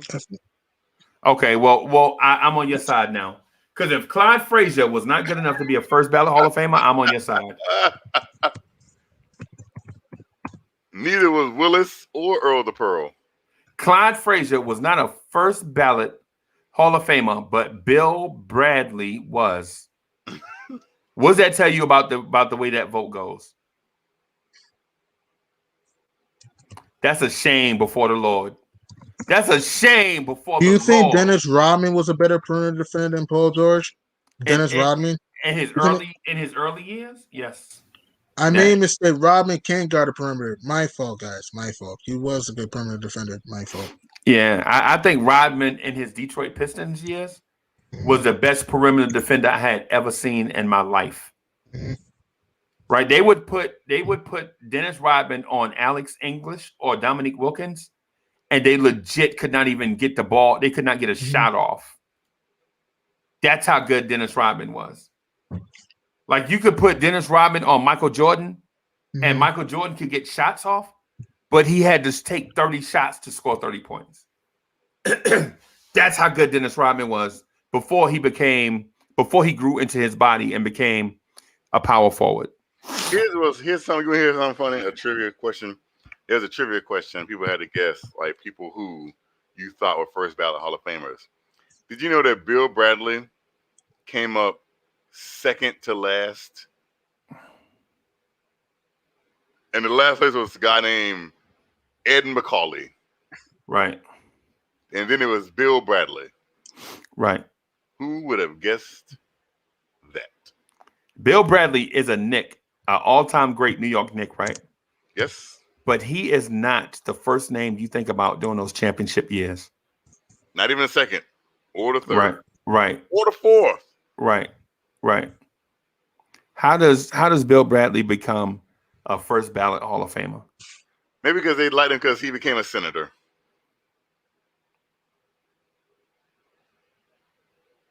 Because mind you, neither Willis Reed or Earl of Pearl Monroe. Or Clyde Frazier. Yeah. You know, it's interesting now that I think about it. I don't even think. No, you're right. No. George Gervin, also not even a first ballot Hall of Famer. Iceman? No. That can't be right. George Gervin is not a first ballot Hall of Famer. I thought you said his name. No. What about David? What about David Thompson? No. Oh, what about Dominique Wilkins? No.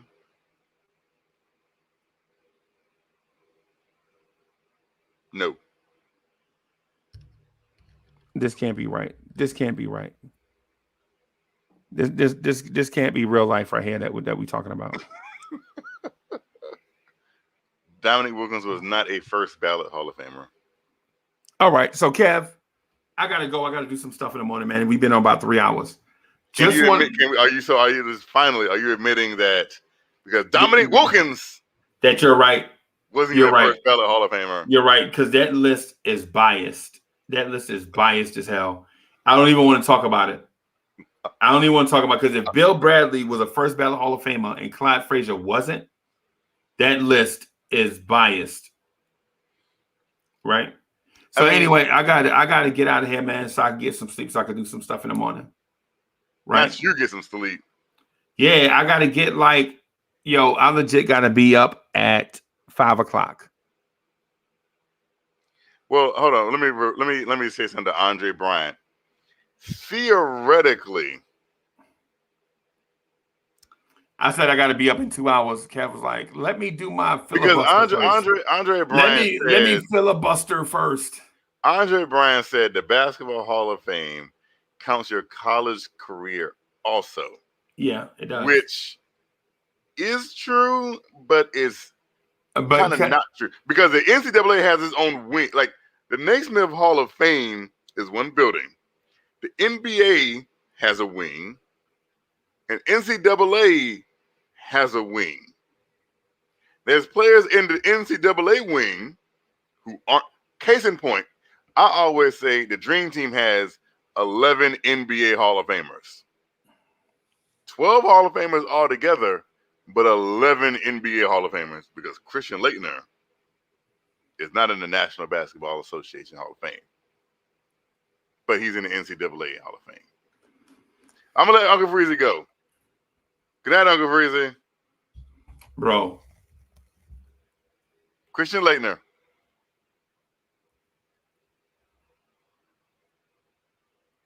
Okay. I'm going to say this. No, I won't. I'll save it for tomorrow night or tonight. I'll save it for tonight. All right, party people. Y'all have a good night. I'll holler.